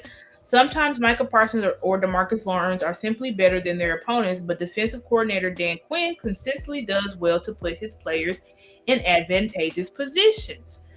This is from the same excerpt where they were talking about how we were able to be so dominant against the Rams when we played them this past season. So it says, and let me find the part that I'm looking for specifically.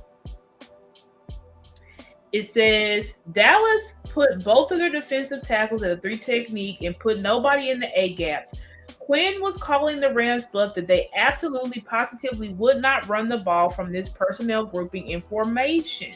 So it talks about how the Rams put out this 11 personnel, right?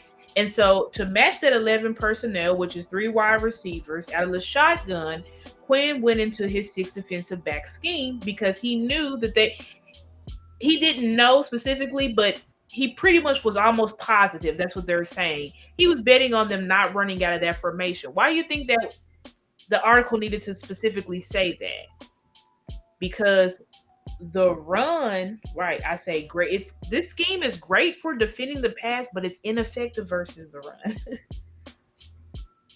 It's ineffective. Again, I'll say that it's great for defending pass, right? But it's ineffective against the run because you're stunting. Talks about stunting the defensive tackles out of the gaps. It's a pressure defense. It's built. This whole article and I should have had the source for this, and I'll have to find it. But this whole article is talking about how we were able to dominate pass rush wise, right? And it's because we stayed in we dropped all these people in the coverage, right? Which the Rams never knew who we were dropping the coverage, who we were sending on blitzes. We were having guys lined up on the line like they were going to blitz, but really we were dropping them in the coverage. So pretty much Dan Quinn, who is a mastermind, we acknowledge that, was playing this cat and mouse game with the Rams because of his versatility and how he likes to run these exotic formations and things like that. But the thing is, if y'all will go back and remember, the Rams couldn't run the ball. They were struggling really bad because their offensive line went down. I wish I had my buttons, but I don't. But their offensive line went down when they lost their tackle in Whitworth. So they couldn't run the ball at all. So all they had was to pass, which that's great for us because obviously at the beginning of the season, we had the best pass rush in the league. So anyway, so then I talk about further. And so this slide is just explaining exactly what I just said. So teams began to counter the 6 defensive backs with running the ball and big plays from play action. Think of the Green Bay game. What were the Packers doing? Running the ball. Remember what Aaron Rodgers told LaFleur on the sideline? Run the ball. Remember that? Remember when he was screaming at LaFleur to run the ball? Why was he saying those types of things? They were running the ball, and then they were able to get big plays to Christian Watson off of play action. Every single one of their big plays was from the play action because we were sucked in for running the ball. But the other issue is injuries. Donovan Wilson and Jaron Kearse bodies are not built to play in the box as much as they have been doing. Again, you can see in this stat here, they were only behind the LVE and Anthony Barr. They were only behind those two. Excuse me, guys. They were only behind those two in snaps inside the box. And so their bodies, J-Ron was great in 2021, but he kind of took a little bit of dip down in 2022 because he really was injured. He had a neck injury, then he had a back injury. It was a lot of things going on because that constant contact, he's not built for that. He's not built for that constant pounding, that constant contact, right? So this is why I say here is the solution. So the solution to our problem is let's utilize our versatile linebackers over our 3 safeties. Why? Because they have the speed and the athletic ability to cover, plus the size to withstand playing in the box. Okay? So, talked about that, the mic, right? Then we talk about the Sam. So we already talked about a little bit about Jabril and why I think he fits the Sam. The Sam is very similar to the strong safety. I already read what their traits are and how Jabril fits those traits. Tell you his relative athletic score. He's obviously super athletic. I think if I go through all the athletic grades or the athletic scores, I believe that he is only behind. I think he's actually in front of Micah, but behind LVE. Because surprisingly, guys, LVE is like our most athletic linebacker according to the RAS. Okay, according to the RAS. And if you think about it, it actually makes sense because he had a better cone and a shuttle drill than what Micah had.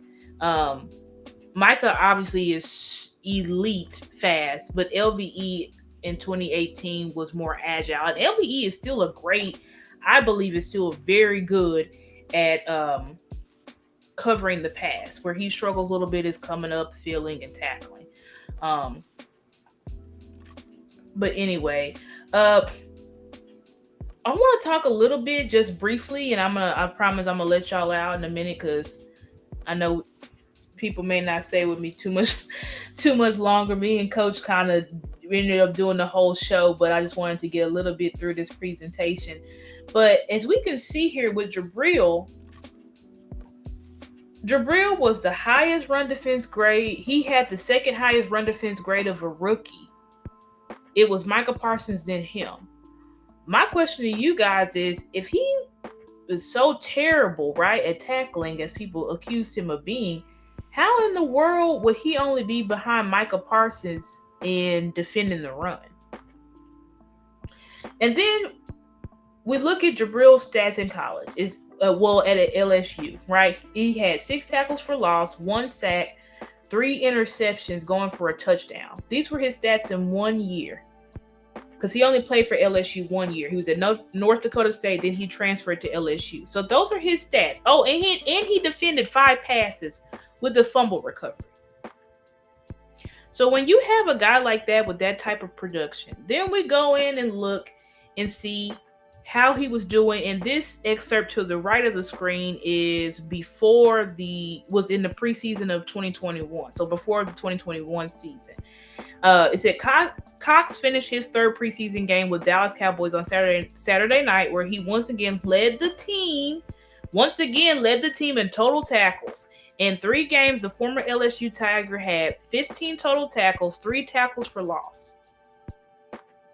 So this is what he was able to accomplish as a rookie in the preseason. He also had, I think he led, if I'm not mistaken, in this past preseason in stops. I could not find the graphic from PFF. If anybody has that graphic, please send it to me. Where it said he was like either 1st or 2nd in stops in the preseason in preseason 2022. So again, I think his tackling has been blown out of proportion. That's what my research has determined, that his tackling issue is really not much of an issue at all.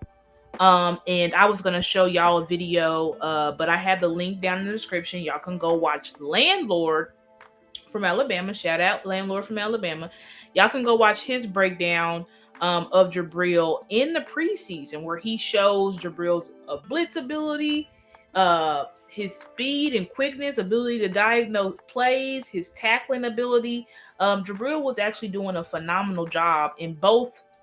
And that was the film that he shows is from the 2022 preseason.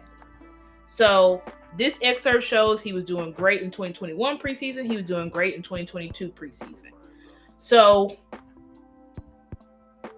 there's really no issue with Jabril other than he doesn't have the experience. This is why I am making the argument, and I can just keep it on here, but this is why I'm making the argument that we have to give Leighton less snaps, but we need to give Jay Runkhurst less snaps, because this is Jay Runkhurst's last year on this team. We are not going to re-sign Jay Runkhurst. We have already drafted his, replacement in DeMarvion Overshown. But somebody who's been on this roster who has been fiending to get that big nickel position is Jabril Cox. And I really think that it is time for us to use his ability, because I believe if we give him the snaps, he will shine. Okay? And so then I go on to the wheel position. And so when talking about the wheel position, I was somehow able to make this go off my screen, and I don't know how I did it.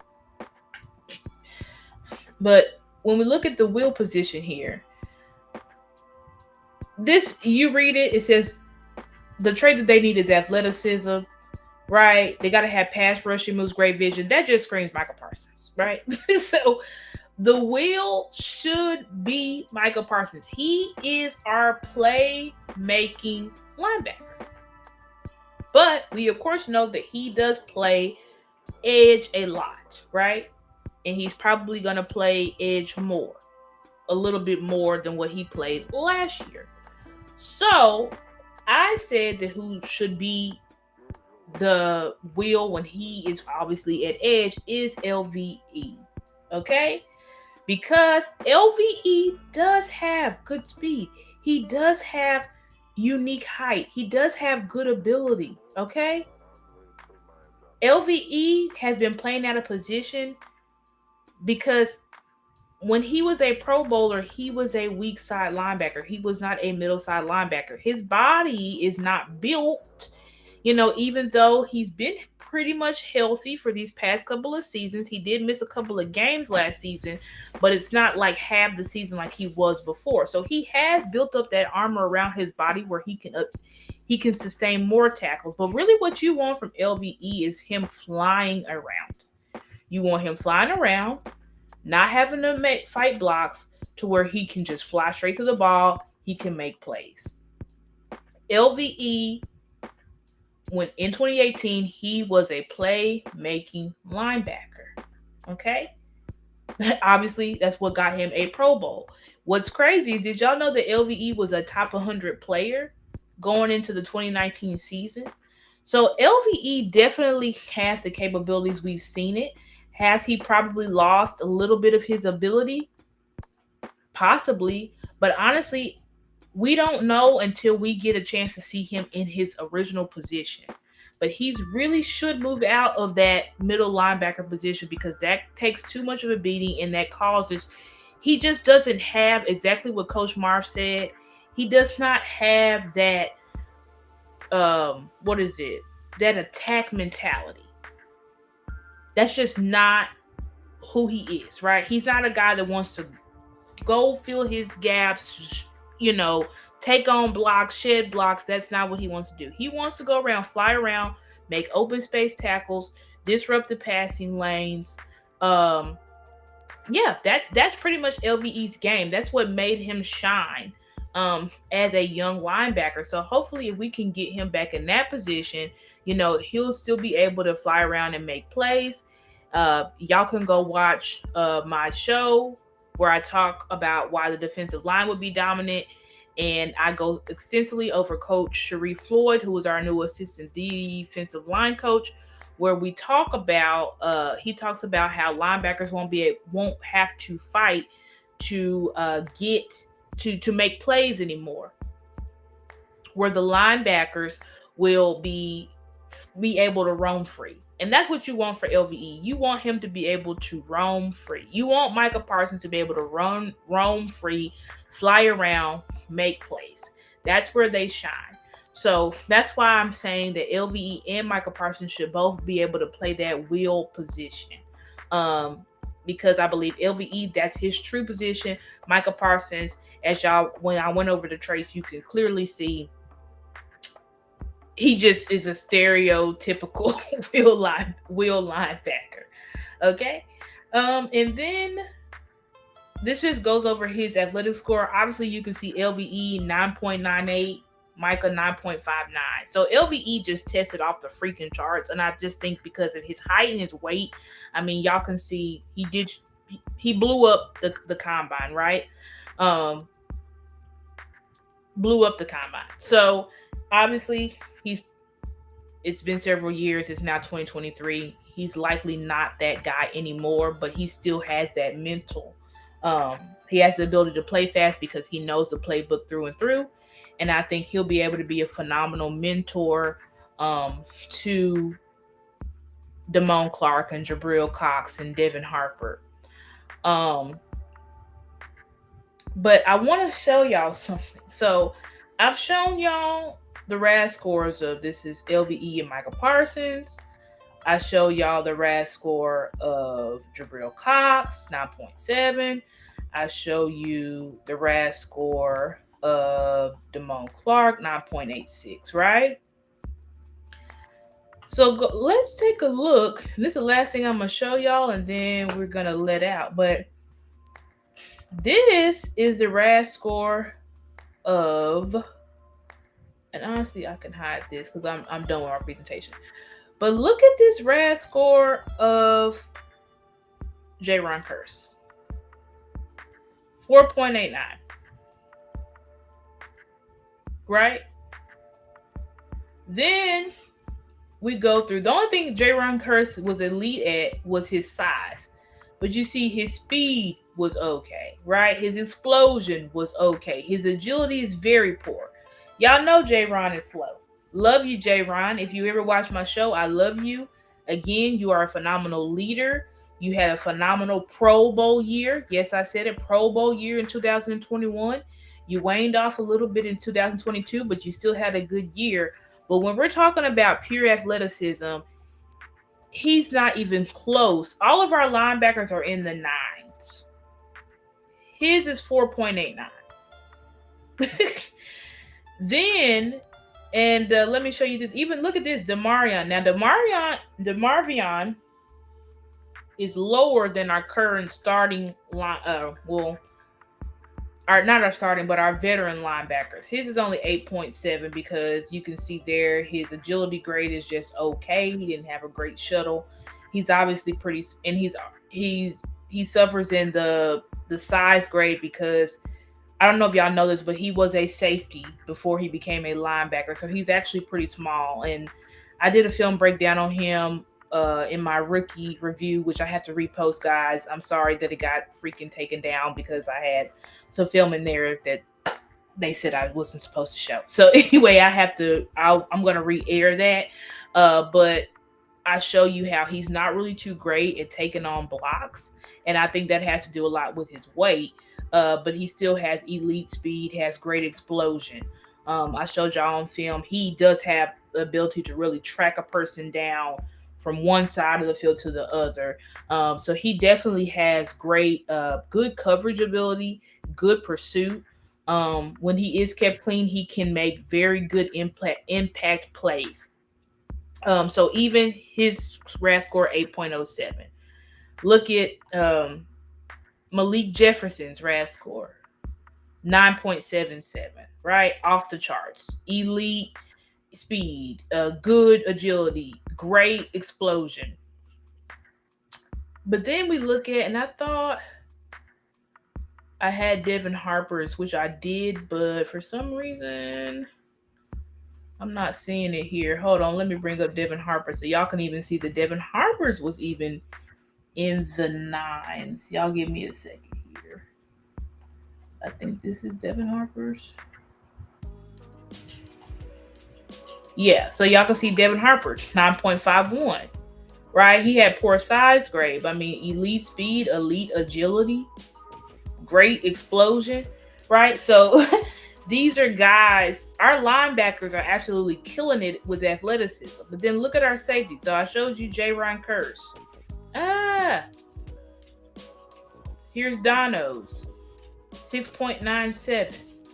Now, some of these things, obviously, they did not have, like his dash and his split and stuff like that. But we know Donovan Wilson is he's not super fast.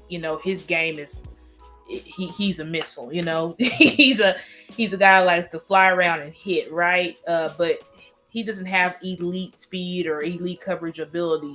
He's more of an enforcer type of player. So you look at his RAS score, not that great. You even look at Malik Hooker's. Malik Hooker didn't even have a freaking RAS score because of injuries. So I'm saying all of this to say that we need to go ahead and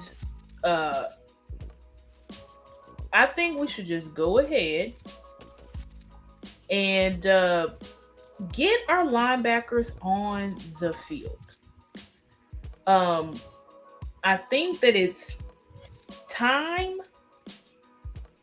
to Dan Quinn, the 6 defensive backs scheme, and I think you can even still run that sometimes, but honestly, I don't think it's necessary if you have to run a 6 defensive back scheme if Jabril and Jabril and Damone and Devin Harper, if they are up to speed, we really need to get those guys on the field primarily because those guys are our future. J. Ron Curse is not our future. We appreciate what he's done for us, but he's not that anymore. Malik Hooker is not our future. Malik Hooker won't be here next year. He's also done after this year. So it's really time to give our young guys an opportunity because we have built an extremely athletic and fast linebacking core, and I think that it will take our defense to the next level if we're able to utilize all of their skill sets and not have them riding the bench like we did last year. But anyway, guys, that pretty much concludes, my presentation over our linebackers. What I'm saying, let's get them on the field. That's the whole purpose. Like, our linebackers are extremely great. We have built great depth with them. Let's get them on the field, period. Again, I appreciate J-Ron. I appreciate Malik Hooker. I appreciate Dono. And Dono's here to stay. We just signed him to a 4-year deal. But we've got to get our young guys on the field because they're just better, right? They have the better tools in the ability than the safeties. That's my whole point of saying all this. They have the better ability than the safeties. What they've got to do is get the mental part down, but the mental part only really comes with reps. That's why we've got to get them on the field. They're never going to develop if we just keep them on the bench and let them play special teams. They obviously have elite abilities that need to be showcased and not just on special teams and in the actual defense. But okay, guys, well, that's all I have for tonight. Thank you guys so much for rocking with Star. For you guys who stayed in the chat, I know some of y'all waned off because it is late. It's like 11 o'clock. But I really appreciate everybody being with me tonight. I felt so much love in the chat. I think we might have reached a milestone of maybe like 10 people in the chat at a time. So I'm really appreciative of that. I don't know if Law, if you're still watching, but thank you so much, Law, for coming in my chat. Thank you so much, Cole's Cowboy, for coming in my chat. I really appreciate and will always acknowledge when content creators come into my chat, as well as my moderators, Dope, Kevin. Really appreciate you guys. Let me check my chat. Key, who else was in my chat tonight? Carl. Thank you guys. Brian. Thank you guys so much for being with me tonight. You guys, please, if you can, please like this video, share this video, please. Subscribe to my YouTube channel if you haven't already. Here are all of my, just to go over again, my social medias. This is my Instagram. Please follow me on Instagram. This is my YouTube. Please subscribe. This is my Facebook. And this is my Twitter. Okay. I have all of those down below in the description, as well as if you stay for the outro video, I have all of that, all of my social medias as well. Also turn on those post notification bells as well so that y'all know when Star is going live. I love you guys so much. You guys have a phenomenal and great night. Again, stay for the outro video if you can, and please donate to the channel. You can see the y'all can see the donation. Take that away, but there is my Cash App there on the screen. Please donate to the channel so that I'm able to do. Every penny helps. I don't care if you give me 10 cents, $1, whatever. All of that helps grow this channel, grow this platform to where I can bring better content to the channel. Love you guys. You guys have a phenomenal night. As I said, please stay for the outro video if you can. I'm not sure if my outro video still has my old Cash App, so don't pay attention to that. But know that my Cash App is StargazerSports, and you can also go down in the description, and I have my Cash App again there so that you guys have the right Cash App. Thank you guys so much, and y'all have a good night.